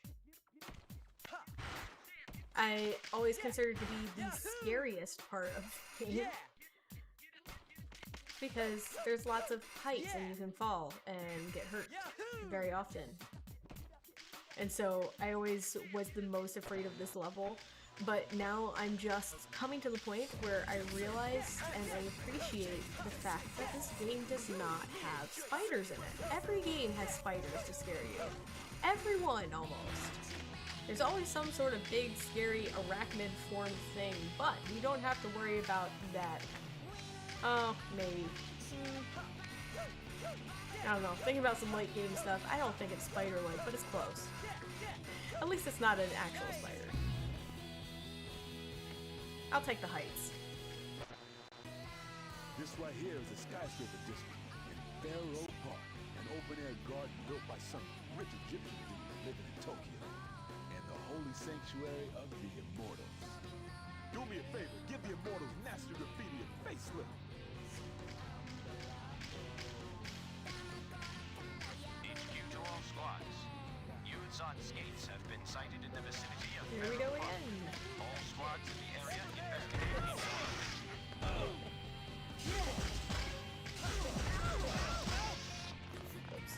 Got a little too close to me.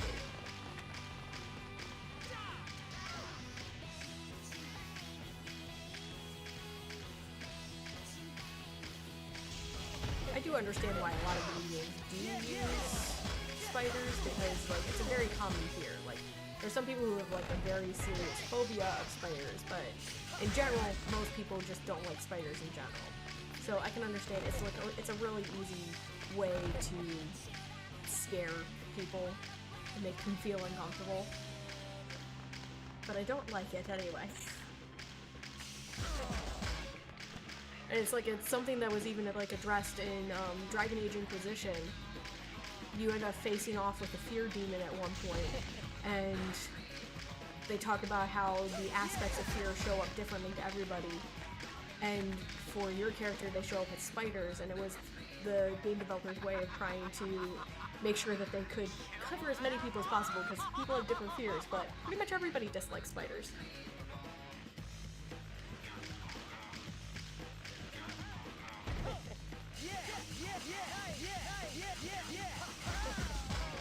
Yeah, one shot.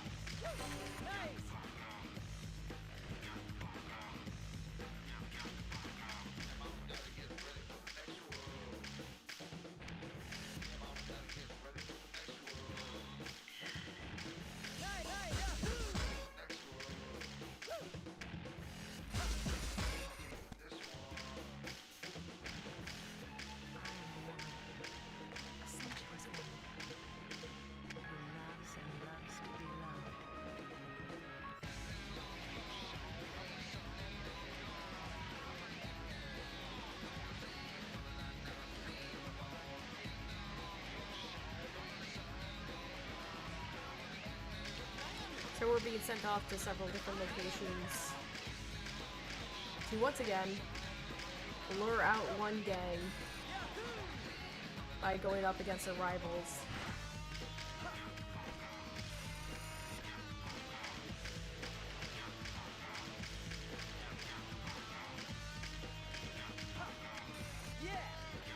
Why do I keep jumping so soon? Okay, I made it. I was jumping way too soon. I did not deserve to make it. Alright, now I need to remember where these two locations are. Okay, I got it. One of them is off of Shibuya Terminal, and the other one is off of the underground sewage facility.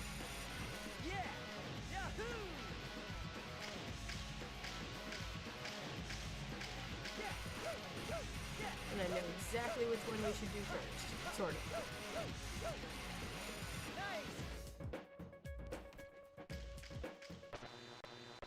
There is a decent amount of back and forth in this game, so I don't know if we'll get to finish each of the boss territories right away, or if we're gonna have to do more back and forth first. I don't remember.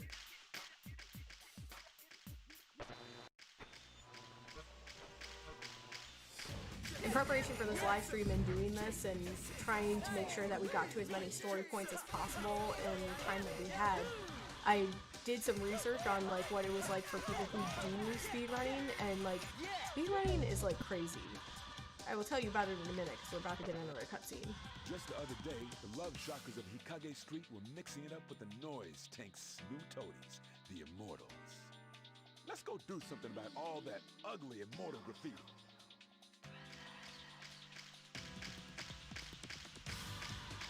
Anyway, so speedrunners are like a really cool form of gamer in my opinion, where they just know a game so well, so inside and out, so by heart, that they're able to go through the game and the lines of progression that they need super quickly. And it becomes about how quickly you can get through each of the sections of the game. And so I looked up what speedrunning records were set for JSRF, because there is a pretty huge following of people for JSRF. Like, I'm by no means alone in my love for this game.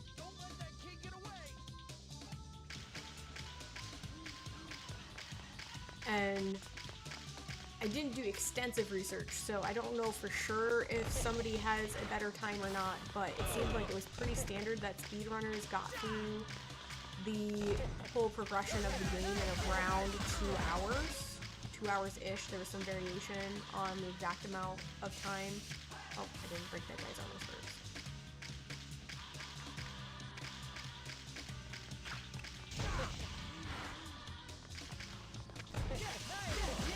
It does kind of make me want to try it at some point.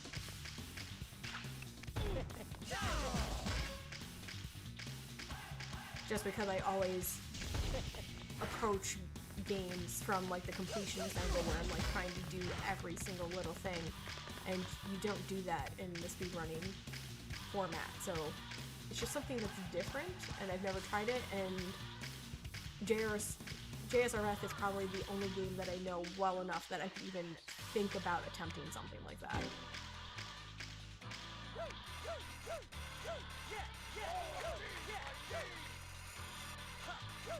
But just like with writing, it can be really cool to have those opportunities to try something new just for the sake of trying it, not necessarily because you expect to be good at it, but because you're willing to let yourself do something that's outside of your comfort zone, that's outside of your normal.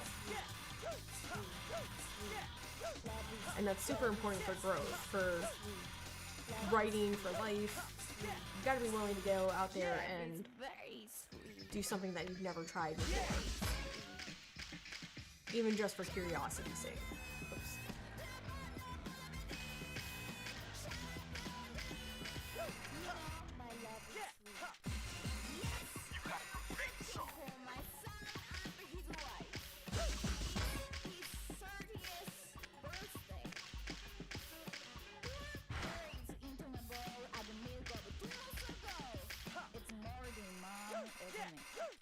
Yeah!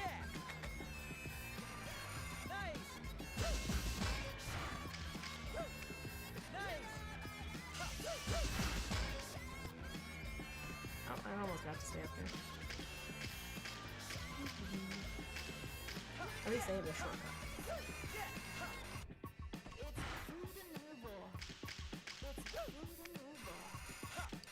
Yahoo! Yahoo! Nice!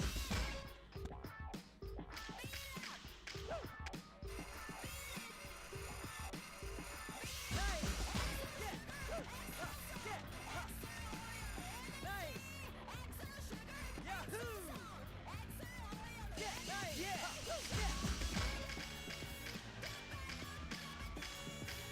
Yeah! Nice! That was a nice try.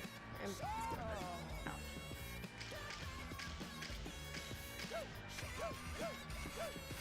Yahoo! Yeah! Ha! Ha! Yeah!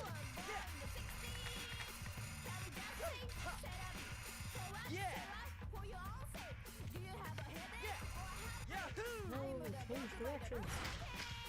It's so hard to change directions if you go the wrong way on these.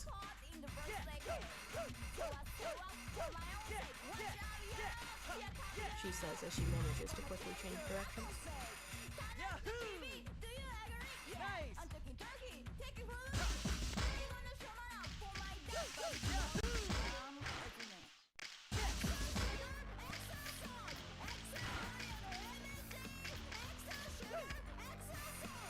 Nice! Yeah! Yeah! That should be it for this section. Yep. Onward. Yahoo! Yeah! Nice! Yahoo! Nice!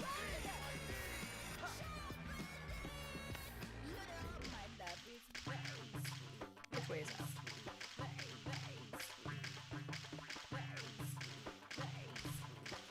One of these directions is out. I'm lost in a square. I literally had to pass it twice now. That's not it. It is not this hard. There it is, okay. It's definitely easier when your graffiti isn't black because of glitches. Yahoo!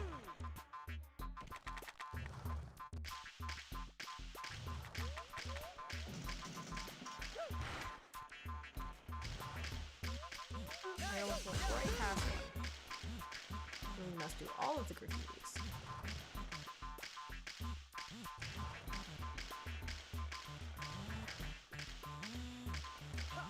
Yeah! Yeah! Yeah! Don't let that kid get away! Don't let that kid get away! So with participating in Thankmas, it's done around like the holidays consistently by Jacksepticeye. He does it every single year. And because of the fact that thank is the first word in it, I am very much reminded to think about like the things that you can be grateful for and how that leads you to being inspired to do stuff for other people. And so even though there's been like a lot of really difficult stuff this year, like a lot for everybody, there's still like a lot of things that I'm really thankful for, and one of them is to be able to even participate in Thankmas. With the size that our channel here currently is, Like, I couldn't have even begun to try to make something like this on my own. So I'm really thankful for the opportunity that I've had here, that we've had here, and how our community, as small as it is, has really come out to support some people.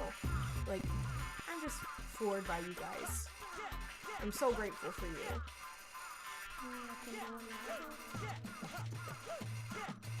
I'm so looking forward to how we continue to grow and progress as a community here.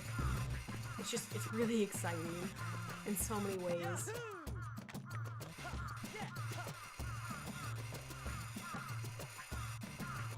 And it's just my mission with everything to be of help to people.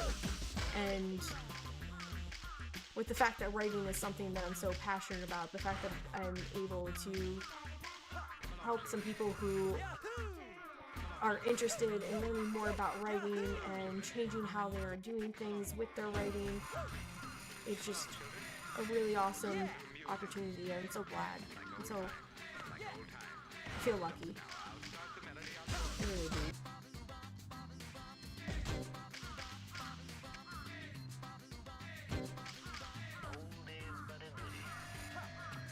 And that does this section.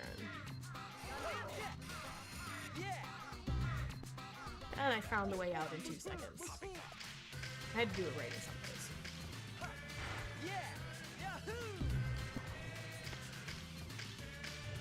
First times ever dealing with this level, the fact that these boxes respawn, continuing to block your path, was definitely very trippy for trying to figure out how to get around here. I probably should save. I haven't done that in a while.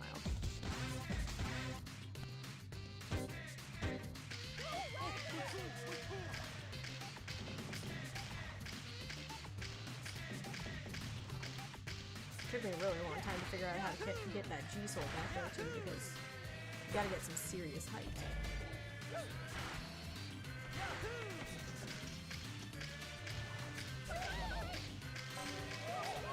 Yay, health.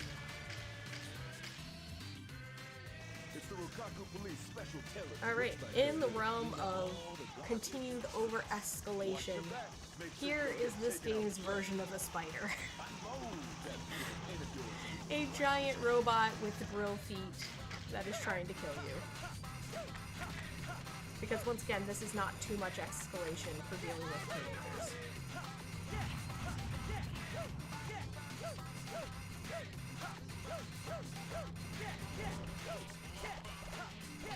They literally invented an entire new technology for us. Aren't we special? And this one launches bombs. There's the bombs. You speak of it and you shall receive.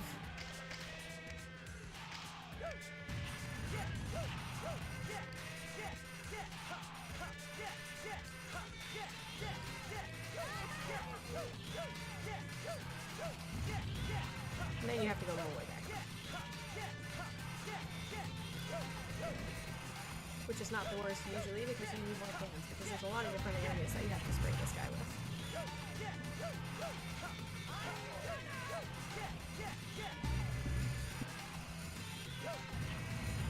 Oh goodness, just narrowly missed those bombs going off.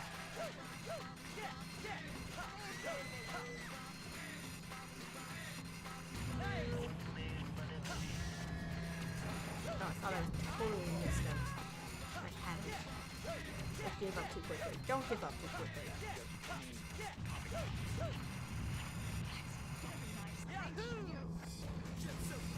Continue doesn't hurt.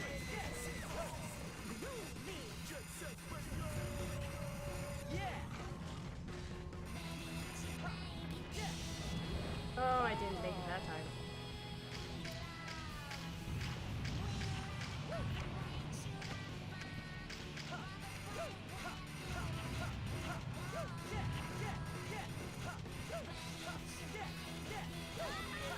I was planning on talking a lot more consistently throughout during the entire stream, but I also really did a number of my voice this week with teaching. I was way too over-emphatic. One of those things with the fact that, like, I've been teaching 100% virtually this year for my students who are elementary students. You try to... Let's grab some health while we're here. You try to, like, be as engaging as possible, and sometimes that leads to being very over-emphatic about things, and I blew my voice out a little bit. So, thankfully, I was able to drink some tea with honey and get myself sorted out enough that I was still able to talk, because that would have been very disappointing to me. I mean, realistically, I still would have shown up even if I couldn't talk, or thought of something. All the bombs thrown around us. Captain, adjustments are still being made. We don't know how stable it is. Shut up and stay out of my way. If I say it's okay, then it's okay. Got it? I didn't know where it was going to throw us because I was not in a good place.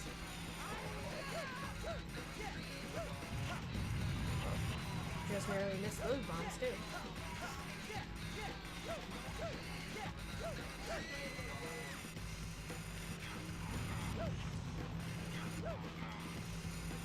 Well, I just completely missed everything I was trying to do. Oh, that was heavy doors. I forgot about that gap at the stairs. Land on the lid. Thank you. Oh, so close. Oh. We've had worse days. Let's wait for those bombs to go off. Okay.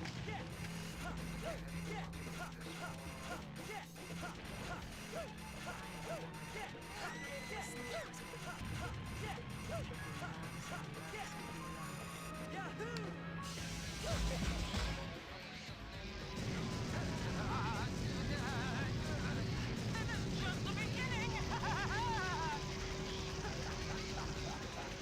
Run away, little bug. Go crash.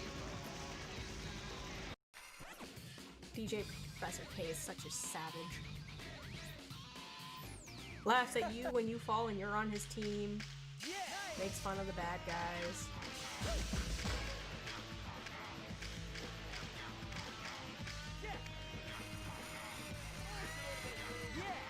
But he's a fun character to have around, and you can really lean into like analyzing roles, character roles, as far as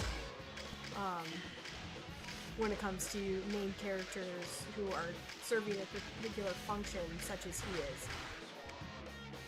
And I've been debating what he really fits into as far as character role types are concerned. Like, would you consider him a mentor, because technically he is walking you through things, but he's like not walking you through as mentor-y as you would think a mentor role is supposed to be. But then again, there is such thing as like an antagonistic mentor, which he could count as. Oh, I ran out of hands. No.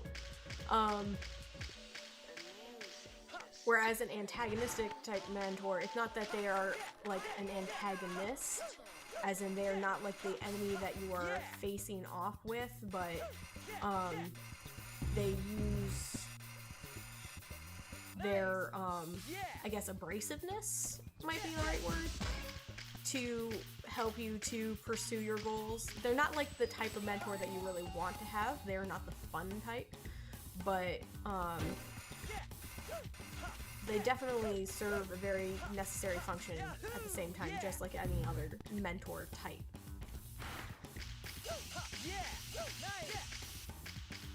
And we're out of cans again. Story of our lives. Right when we were close to the end. Oh, and I was on the wrong rail. Go back. Is 3 enough? I don't remember how many spaces I have left. No, it's 1 short. Alright, we're going back for 1 single can.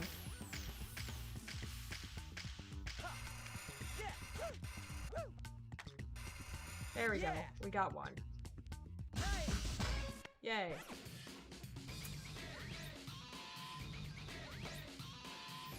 And we're clear.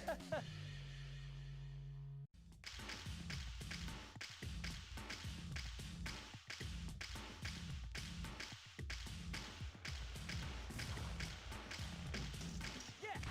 Yahoo! Yeah! Nice! Ha! Yahoo! Yeah! Ha!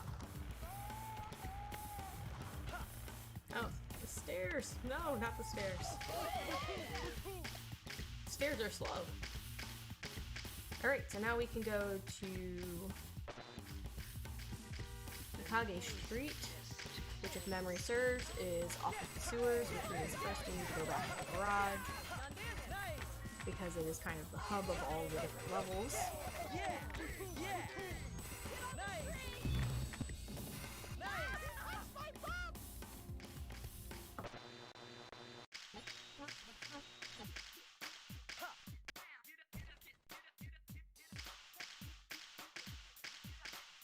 Yeah! Yeah! Yahoo!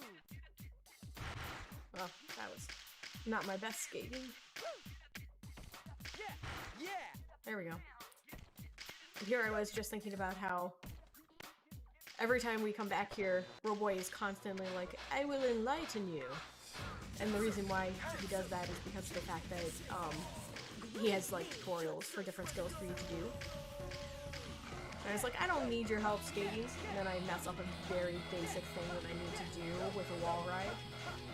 Yeah! Brooks, you must keep yourself humble. Nice! Honestly, other than DJ Professor K, Roboy technically has the most character development in place, where he actually has a personality.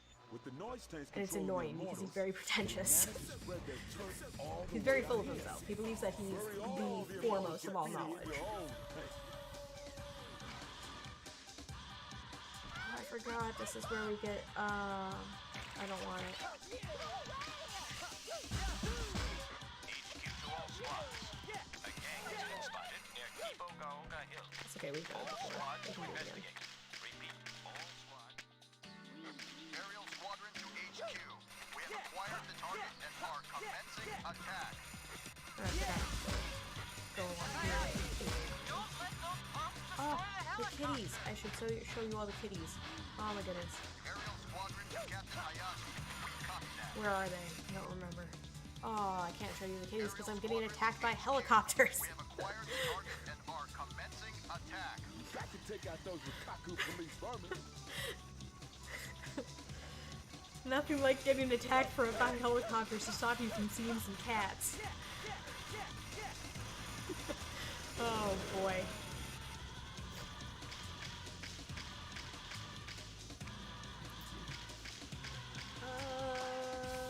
How do I get over there again? I don't remember. Do I go down and then I'll... Look behind you. Don't go the whole way. Down and then up? Nope, that's just a whole story. Where's the up? Oh, right there.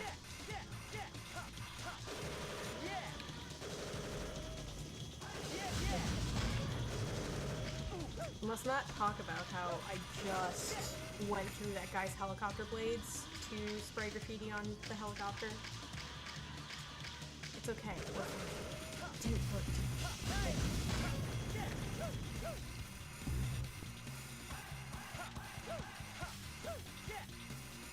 Playing this game in a completionist way, this was like one of the more annoying levels in the sense that you're forced to go through the entire level to fight off these helicopters, and you're just passing all this graffiti you can't spray, all the collectibles you can't pick up, just sitting there taunting you.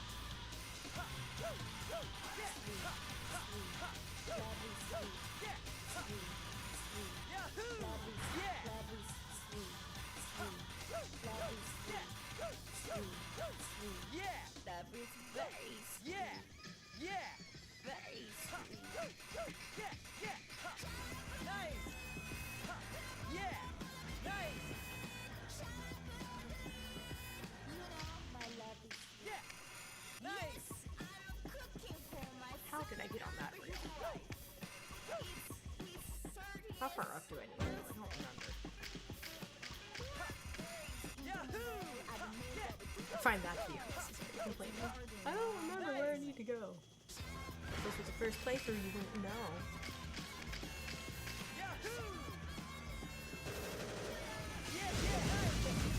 And there we go. Oh, not in the middle of my jump. Oh, gracious. At least they negated fall damage for me. That was nice of them.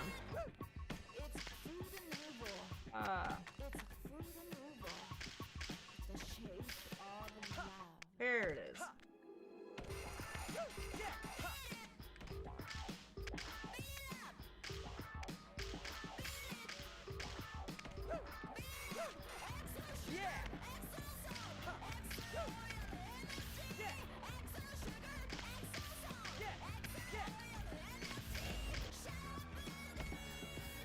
Hey, you! Oh, and then this was annoying too. Trying to get to her, and you have 19 seconds.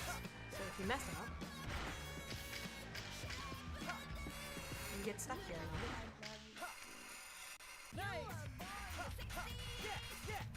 7 seconds! Hurry! Hurry! Speak to her! Oh.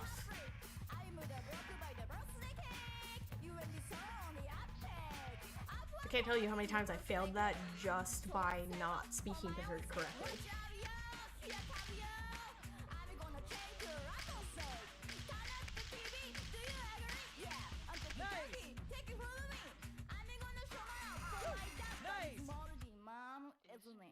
Back to where we would have been if my jump had not been so rudely interrupted by loading screens.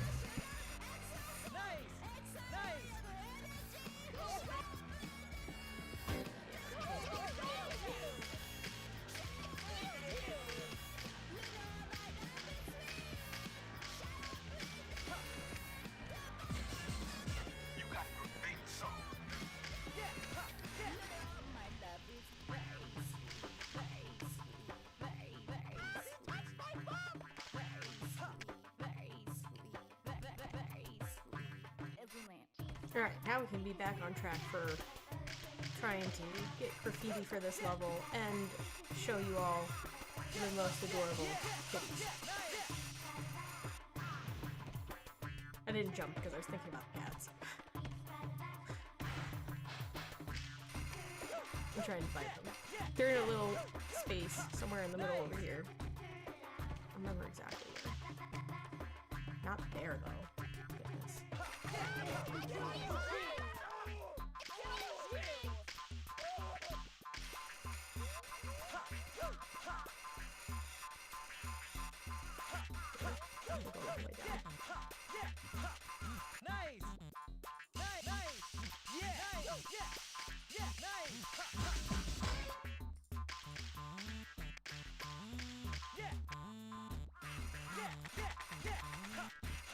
There it is. There they are. Yes. Look, here's the kitties. Hello, kitties. All the kitties in the couch. You just hang out here with them. Tons and tons of them. Anyway. That was the cute moment that the helicopter stole from us.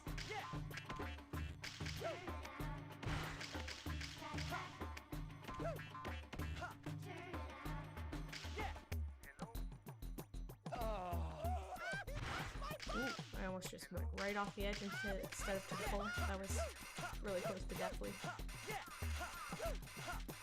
Nice!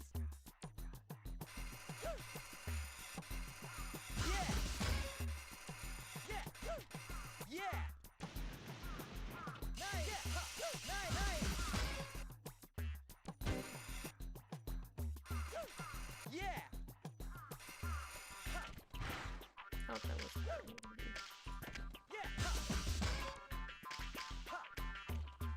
And I must say that, sadly, not all of the ladders in this area have a giant horde of kittens at the bottom of them.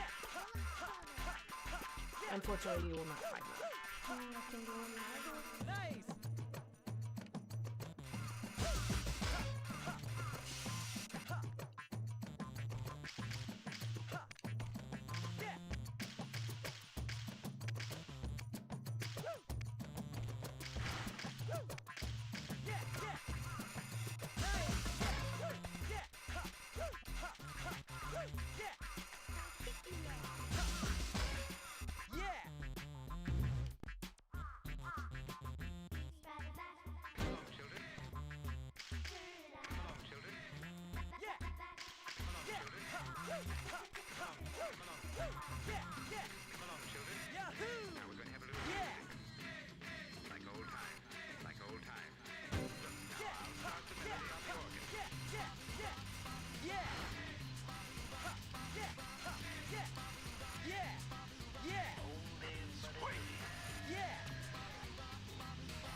Also, if you look at the water here, it's not as pretty as in the sewers. Just saying. Something about the sewer water is nicer. Not normally. Not in real life. But at least here.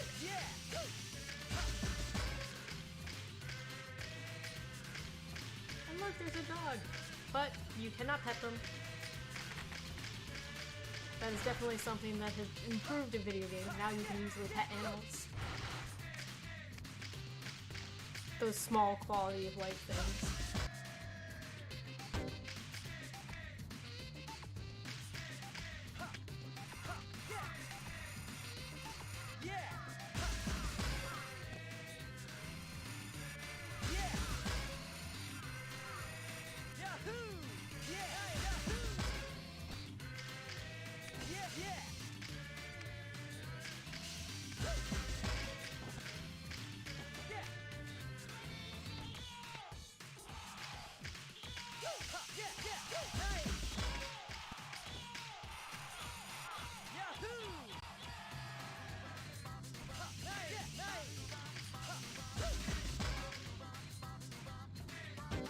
We're almost there for this level.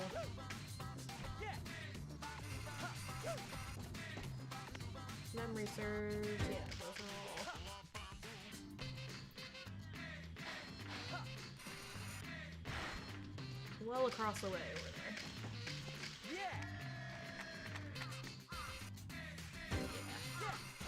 Seems to be about right.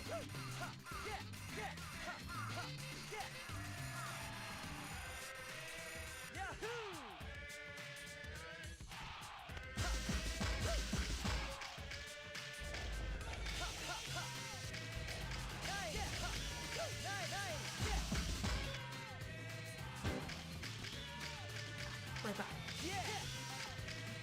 And we're out of hands again. Always a problem.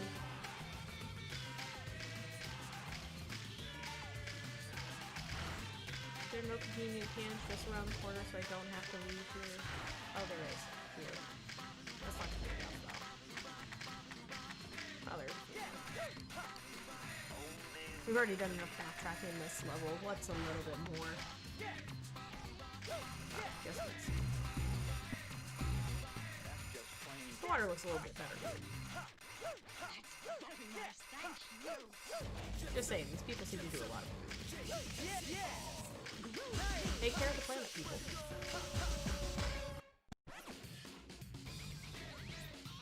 And that's the level.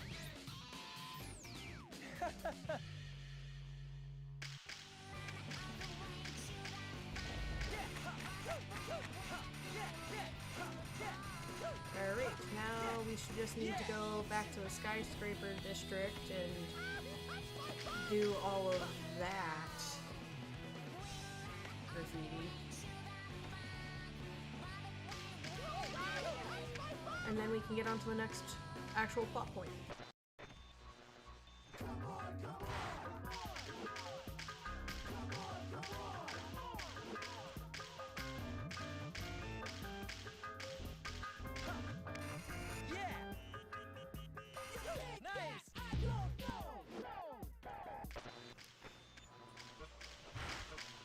Backtracking is one of those things that seems to be very, seems to be very common in video games where, like, levels, you'll have to, like, backtrack across whole levels, and that's not something that you want to do in a written form, because, I mean, you don't even like doing it in video games. Just sometimes can't be helped because of level layouts.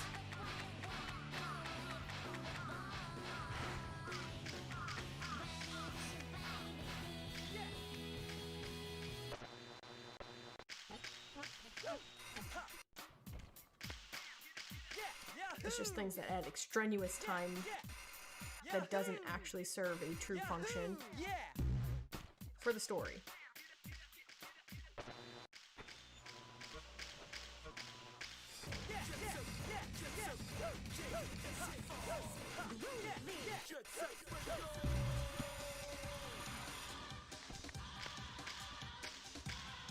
cool things that video game developers are starting to do is making sure that there is more function to different things like backtracking and even loading screens, where it actually becomes a part of the progression. Like the Star Wars game, the Fallen Order, I think it's what it's called, if I'm remembering it correctly. Their loading screens are actually a part of travel, which is something cool and new. And so the loading screens are multifunctional. It's not just allowing the game to load into the next sequence. It's actually a part of the travel that you need to do anyway. And that's something that, like, as writers we need to focus on doing too, is finding ways to make every scene as multifunctional as possible so that you can pull as much meaning out of each scene as you can. So the more stuff that ends up being functional in the scene, the better. And that's where it also comes down to, like, editing, because sometimes you have scenes that are literally serving no function at all. They are acting like video game loading screens. That's not going to cut it, friends. We got to make sure that we have meaningful, functional scenes in every part of our writing. If it's not functional, then you just cut it out. Don't get overly attached to it. Let it go.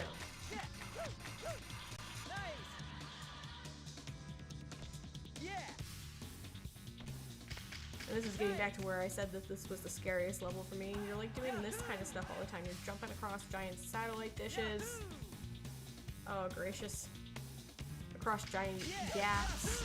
I don't have a fear of heights, but I feel like this level makes me a little bit afraid of heights.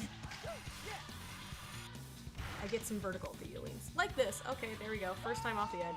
Bye, world. Yeah. Solid stuff there.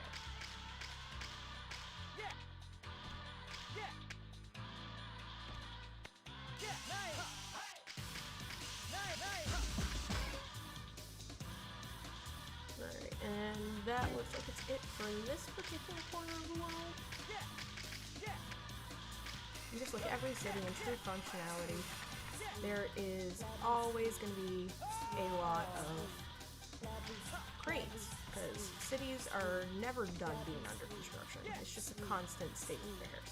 That is very sweet. Very sweet. And then we get to go back, but the other set of satellite dishes, while trying to still not die.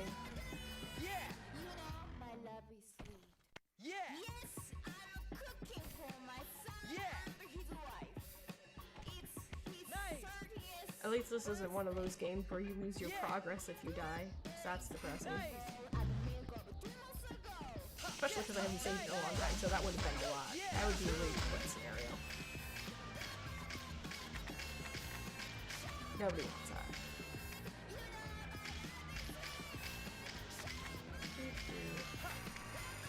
Yeah! I hate it. I hate it so much. Yahoo! Random gaps. Nice! Very cringy. Nice! Yeah! Yeah! Yahoo! Yeah! Yeah! Nice! Yahoo! Yahoo! Did I come over here for nothing? I did. Gotta love when you're remembering late game stuff. Oh gracious, how do I get back? How do I get back when I'm not actually supposed to be over here yet? Oh. Oh goodness. This was not the way. This is not the way. Desperate jump. Okay, we made it.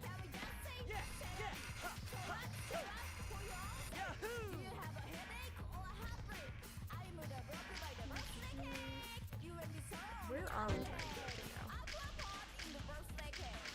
Because there's so many twists and turns in this particular level, I can never remember like the most efficient way to get anywhere.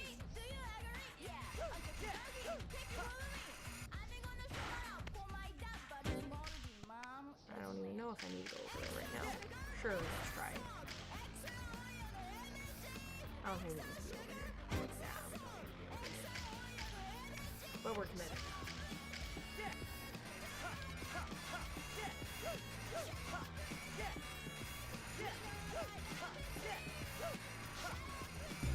Where's Duty? Not like that. That was wrong. Land on a rail so you don't die. Yes. Saved it.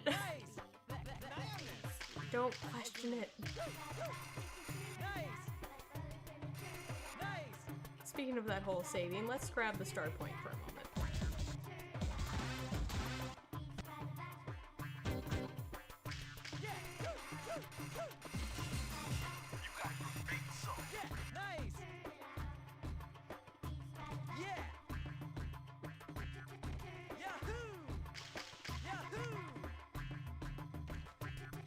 Talk about creating moments of tension, like setting yourself up to almost die. Definitely does that. Oh, gracious. And there's our second. Goodbye, world.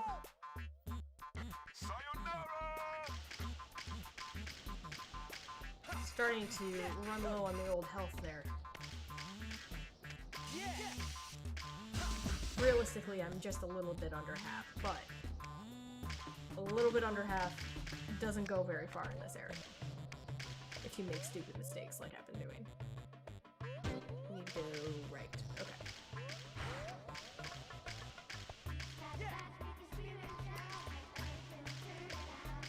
I saw that graffiti up there. Put yourself off the building! Don't! I did it anyway.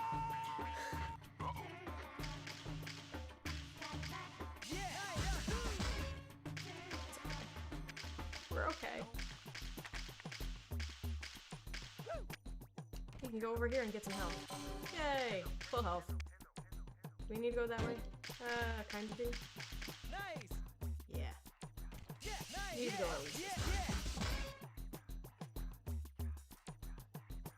The map is so hard. Okay. I think that's it for over here for now.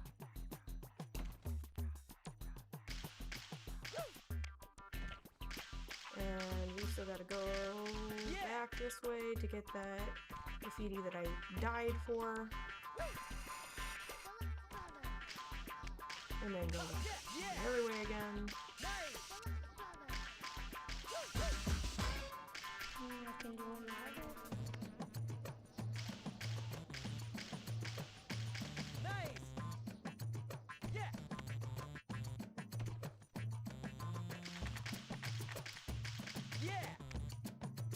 Or more sketchy satellite dish jumps.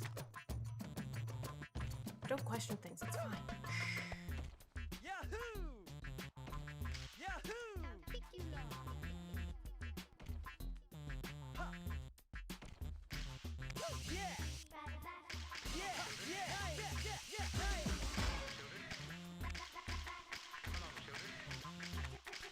Hands because we always went out. And then we just got 2 left. Can't remember. I think this one is easier to come back from, so we'll go this way first. I could be wrong. No, I think this one is easier to come back from.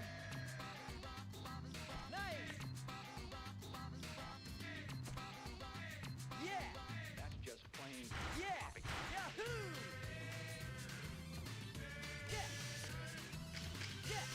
Oh, with precision. Alright, we just got the one left. And then we can finally challenge the immortals.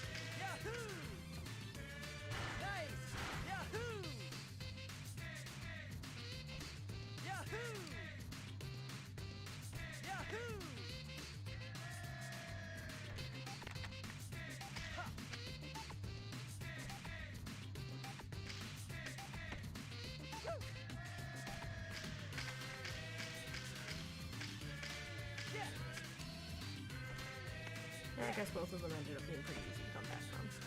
So it didn't really matter. But that's okay.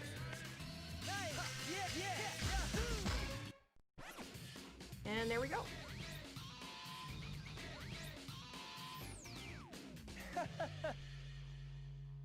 Those nasty immortals haven't really seen from their teams. They showed up in the skyscraper district and fell apart.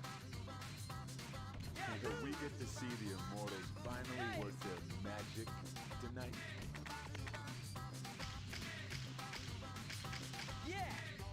Now we just have to try to get back over there and alive. I say as I miss the section I need to hit.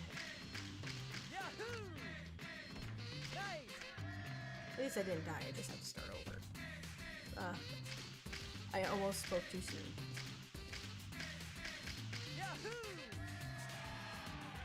Oh, it's the worst.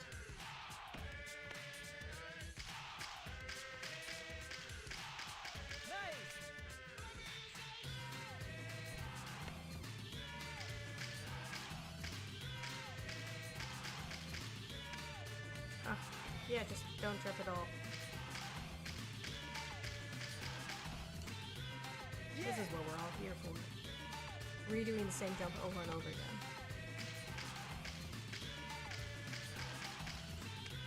Oh, gracious.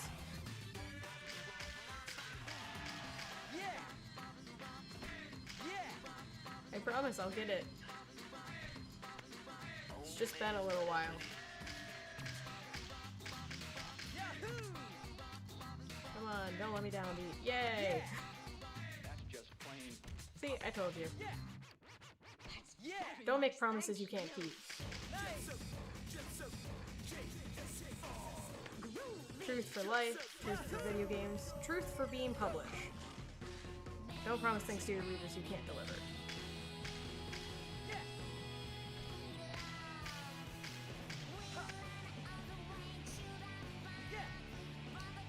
Oh, I totally forgot I needed to do the wall ride.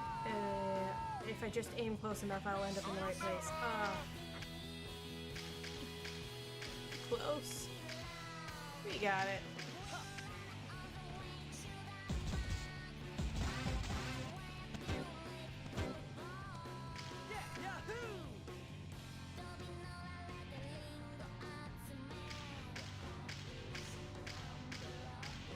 And here they are.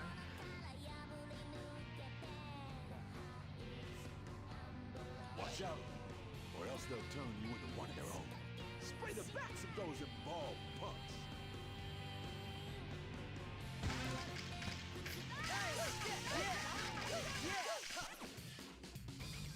Okay, I thought I had to get more of them than just one, but apparently I got enough. Okay. The immortals are That thing tearing goes, up remember? Highway 0. You're on top of it, right? Don't let me down. Alright, and now we are on to Highway 0.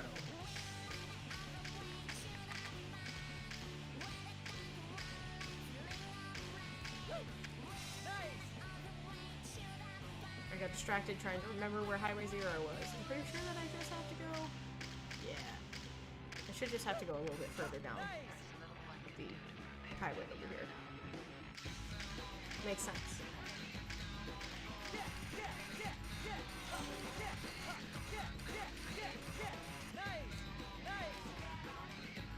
Yeah. Yay. I've actually been very impressed with the amount of progress we've been making in the time that we've had so far.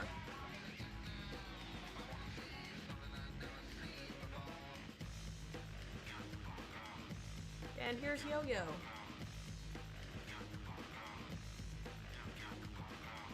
Spray your tag on the backs of the immortals and rescue Yo-Yo.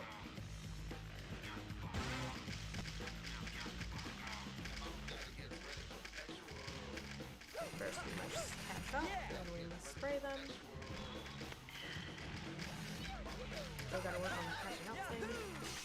And because this is a higher level enemy, they do use rails and stuff like that.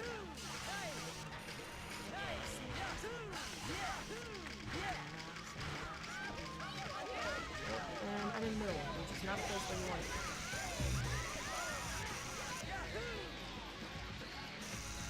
Because they will tag you as well.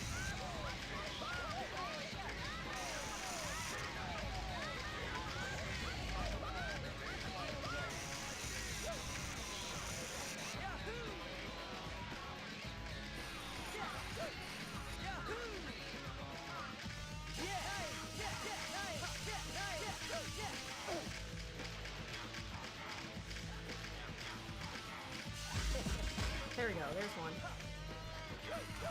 Nice. Horrible at doing these skills. Forgot how bad it was. Oh, that's even worse. Once you miss the wall ride, you can't fix yourself. Yahoo! Nice. Yahoo! Nice.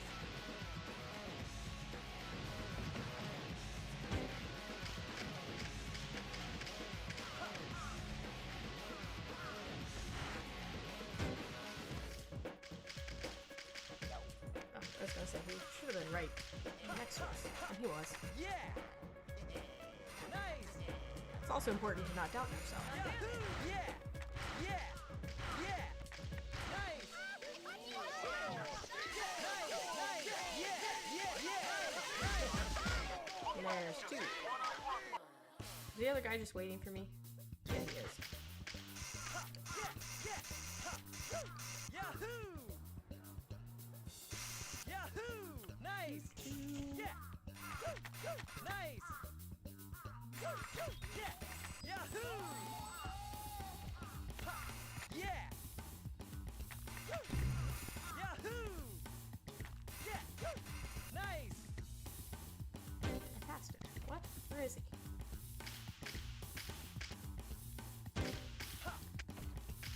Or is that the guy who I tagged before? Yeah, it was. He covered in black paint. Oh, is that guy literally just hanging out down there? Like Poison Jam did? Nice! It's a total possibility.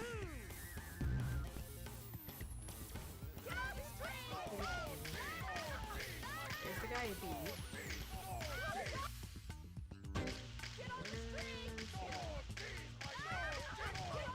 Oh, there he is.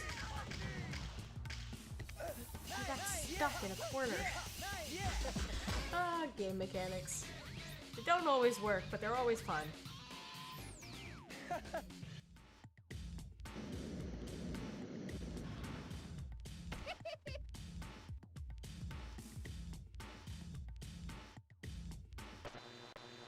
And here, my friends, we have plot The radio show twist. that your parents, the PTA, and the FBI don't want you to hear.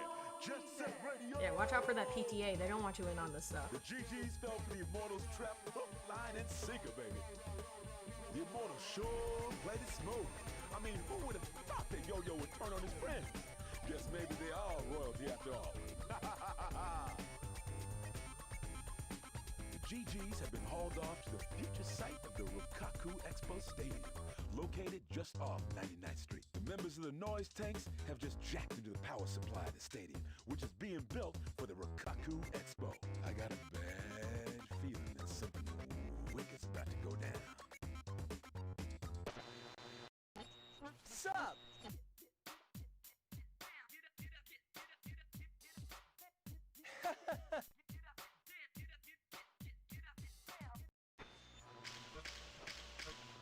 Hey!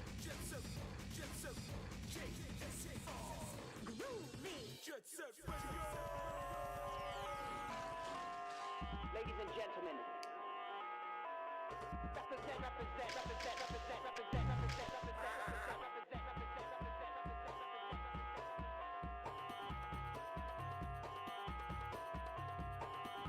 we got all this and more in store.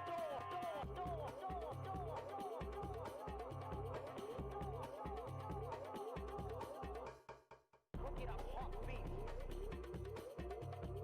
Cook it up hot beef. Hot beef. Cook it up hot beef.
course, I keep running into her and stealing the ball, so that doesn't help. It's okay, when we actually start playing, I won't past her anyway. Because there's more effective ways to travel. This is a fun little, side thing. Part of the story. It's not like a side part of the story, but it's something that, like, never really gets fully addressed, but I found, like, super interesting. Like, the fact that the stadium even exists, the fact that these games are capable of happening. It's just really fascinating to me. I kind of wish from a story element that it would get more developed. But because of the fact that stop passing at me when I'm wall riding.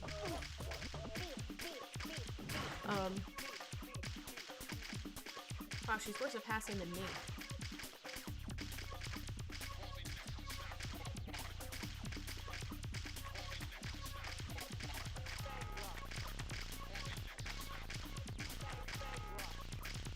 But I kind of wish that it was more developed because I find it to be a very interesting part to the story.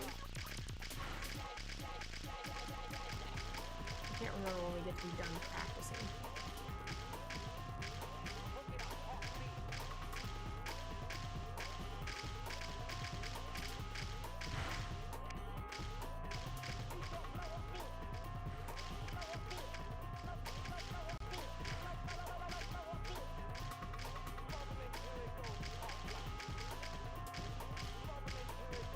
There we go. Okay.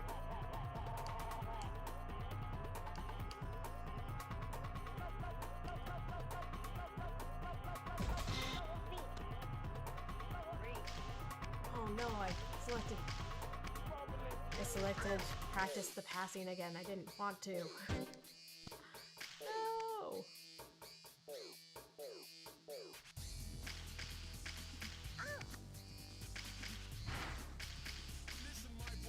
We have to do it again.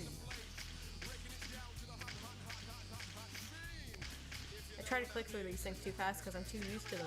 And then I select the wrong option every time.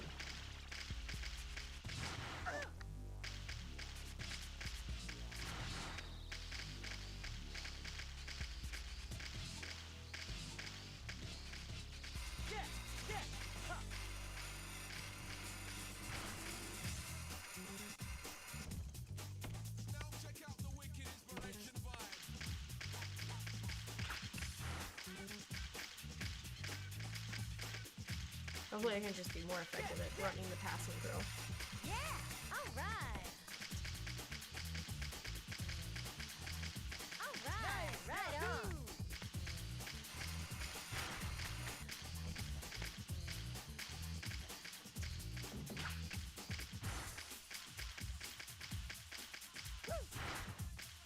Yahoo!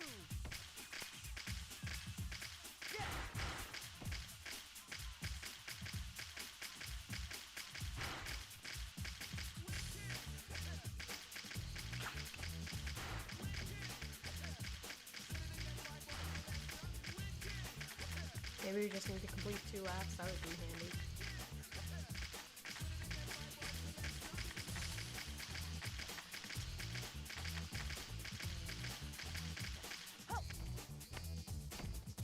But anyway, it would really be interesting if, like, you could explore this angle of it more. Because, like, obviously there's, like, this huge underground thing, because if you look through the grates at any point, there's, like, people watching. And then, with later stuff that comes up with it,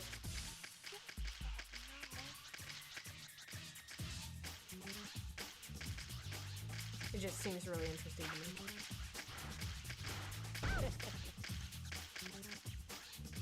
Okay, we just need one more. I got it. Let me go. Okay, let's not click too fast. No, I do not want to practice it. Thanks.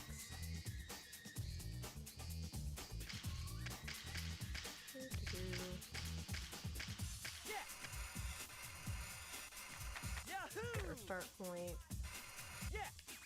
And then get this very interesting part of the game completed. Yahoo!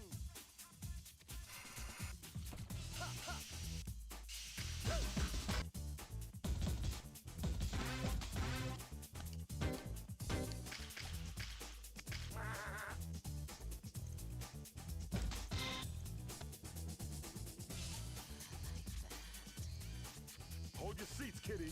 And now everybody's favorite extremes. And then somehow DJ Professor K is like emceeing this whole thing. And yours truly, DJ Professor K will bring you the action with live coverage. Never mind that we were kidnapped and he's supposedly kind of on our side. Let the games begin, baby.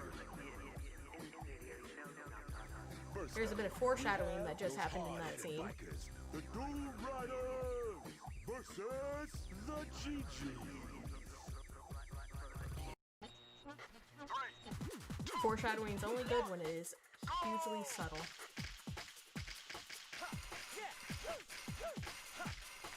The Doom Riders used to be called Hell Bikers, but it seems they got their skulls pulverized and they tangled with the Rikaku police. No, seriously. And now they've had their skulls replaced with helmets. Ooh.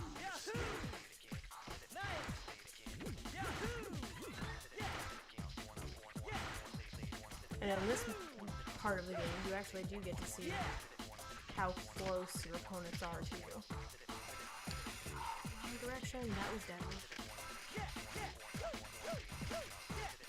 That doesn't usually happen.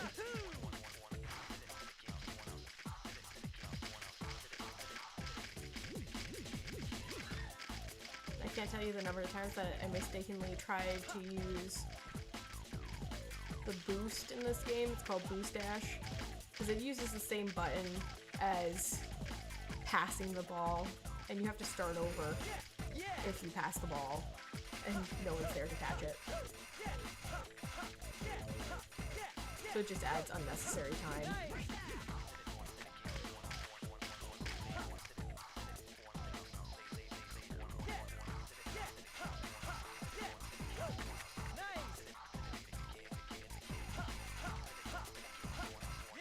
So we have an okay lead at the moment, so as long as we don't do anything absolutely silly. Oh, we did it.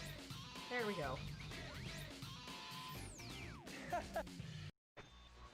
The GGs win! The Doom Riders have been knocked out cold. Can't collect them. And then this whole thing is supposed to be a tournament.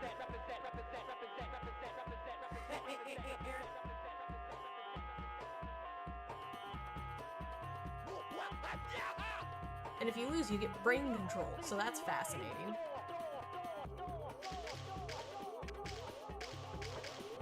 Talk about some stakes, and some unusual ones.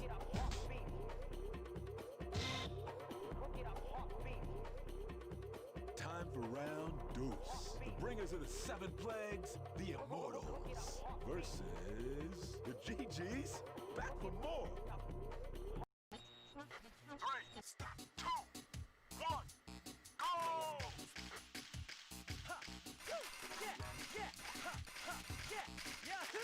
Damn, them Immortals are ugly. So ugly, not even the And eventually your opponents will start making like comments, and sometimes what they say can be pretty funny.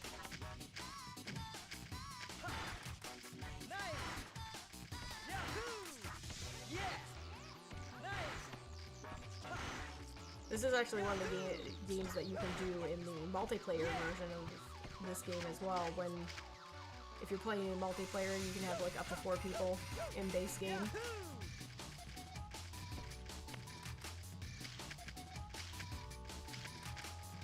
And this is one of the games you can play, but I would never want to play it against real people because they'd be way more effective opponents. I'm not competitive. I am very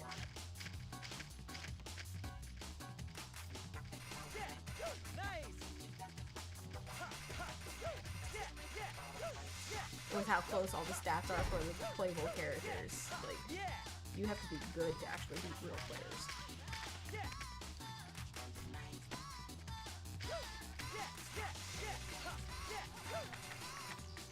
So this time we got a much more solid lead because I didn't accidentally go backwards at one point. And there we go. That's round 2.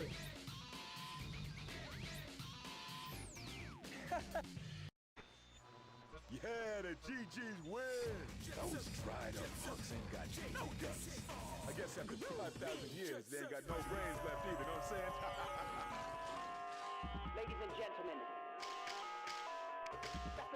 Now the Noise Gangs have more brain-controlled minions.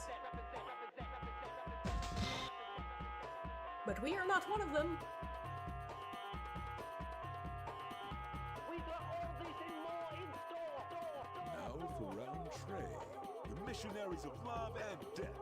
The Love Shocker versus... Oh, wouldn't you know it? The GGs again. All right now, the GGs are finally starting to slow down. That's got to be a part of the Noise Tank's game plan.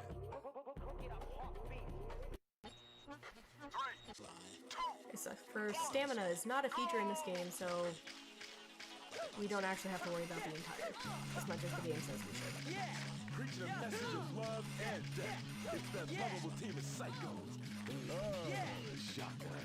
Who's gonna bear the brunt of their message today? But they are much tougher opponents, the Love Shockers. They use more of what's available to them, and they have the best speed stats. They also have some of the best commentary.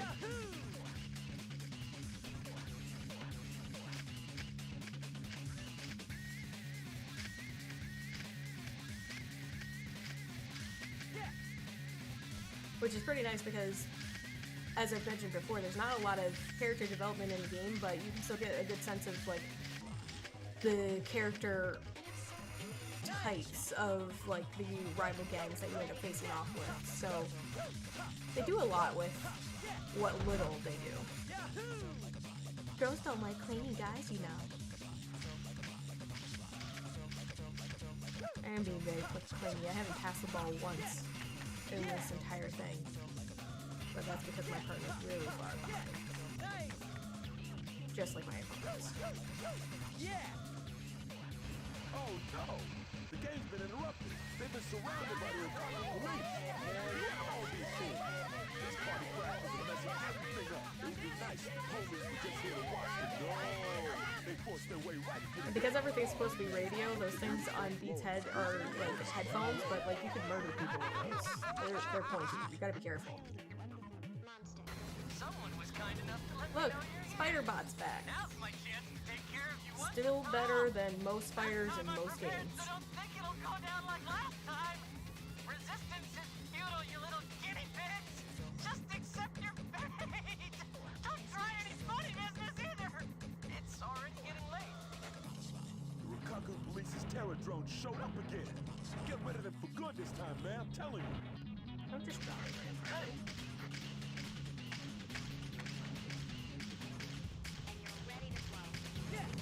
Oop, I'm gonna die. Careful. Because this is the new and improved Spider-Bot. Not that that's the official name of it.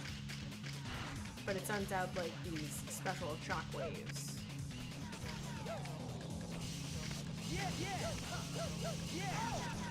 Ow. Yay, I got that part, so now I don't have to try to do that again. Oh, he was still going. There we are. Oh, I missed. Get in there. Oh, he's going again. Run away! Oh, it's always good.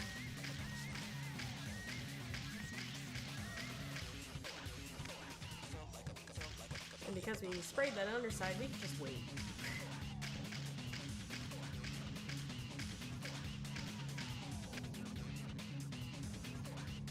We gotta get to the other side of him, that's where his last point is. Yeah, got it. Guinea pigs? What was I thinking?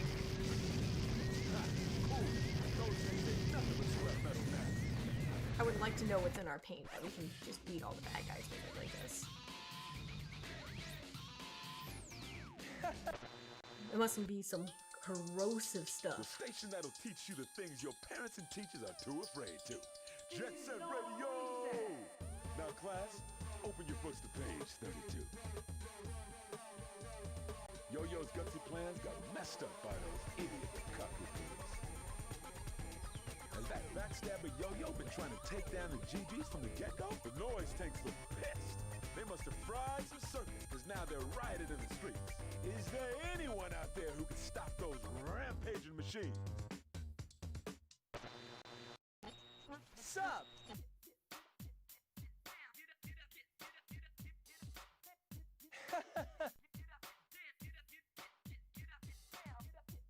But we've made lots of progress as far as the game is concerned, and we've made a lot of progress on our rising action aspect of things. We have encountered a plot twist where our supposed to be main character for this game has turned out to be a traitor so far. And it looks like the competitors are already good to go in the concrete. And now we have countless noise tanks everywhere, which is leading us up to finding that we have challenges that are way more difficult than our character should be able to handle, which is part of raising tension in a story, to give your character those challenges that seem like they're too big to handle, but yet also still somehow attainable. Such as the fact that these guys have overwhelming numbers, but all I have to do is run into them, and then they're gone. As long as I don't do it slowly, because if I do it slowly, it hurts. Don't run into things slowly, because it hurts more than running into things quickly. That is the lesson. It's not a good lesson. It's not true, but that's how it works right now. I thought I got all of it. See, there's the hurt. At least it doesn't hurt as bad.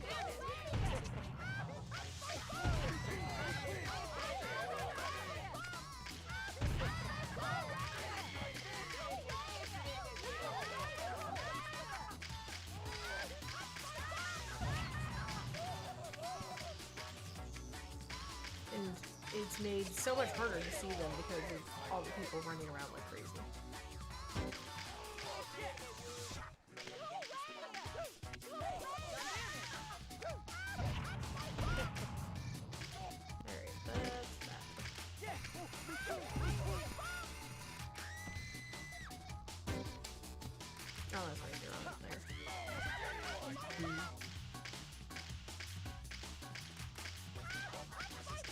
So we're coming down to the last few minutes of our live stream and our last few opportunities for getting in on Thankmas and donating to Red Nose Day. So if that's still something that you would be willing to do, are interested in helping out some children at the end of this year, please do click on that link below. You don't have to give lots. We've had people give just $1, and honestly, that's fantastic because that all adds up. That's how math works.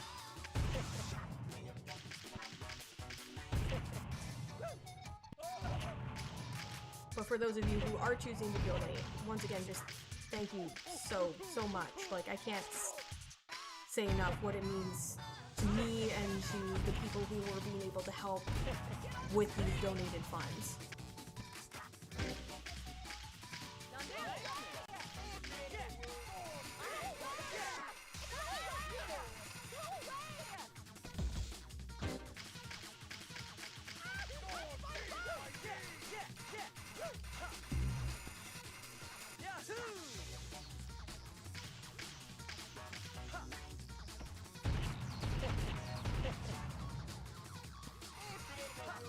Not tight enough in the turn.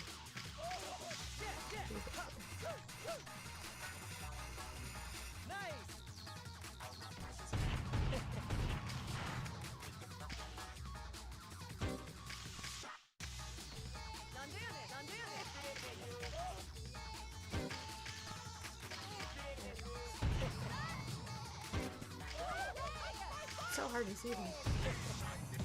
It's okay, we will find them. Eventually.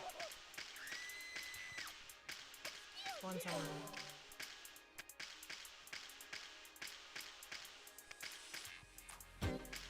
Oh, is he up top still?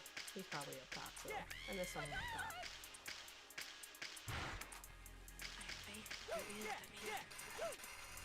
Yeah, there he is. Got him. Yeah! Nice! Ha! Yeah!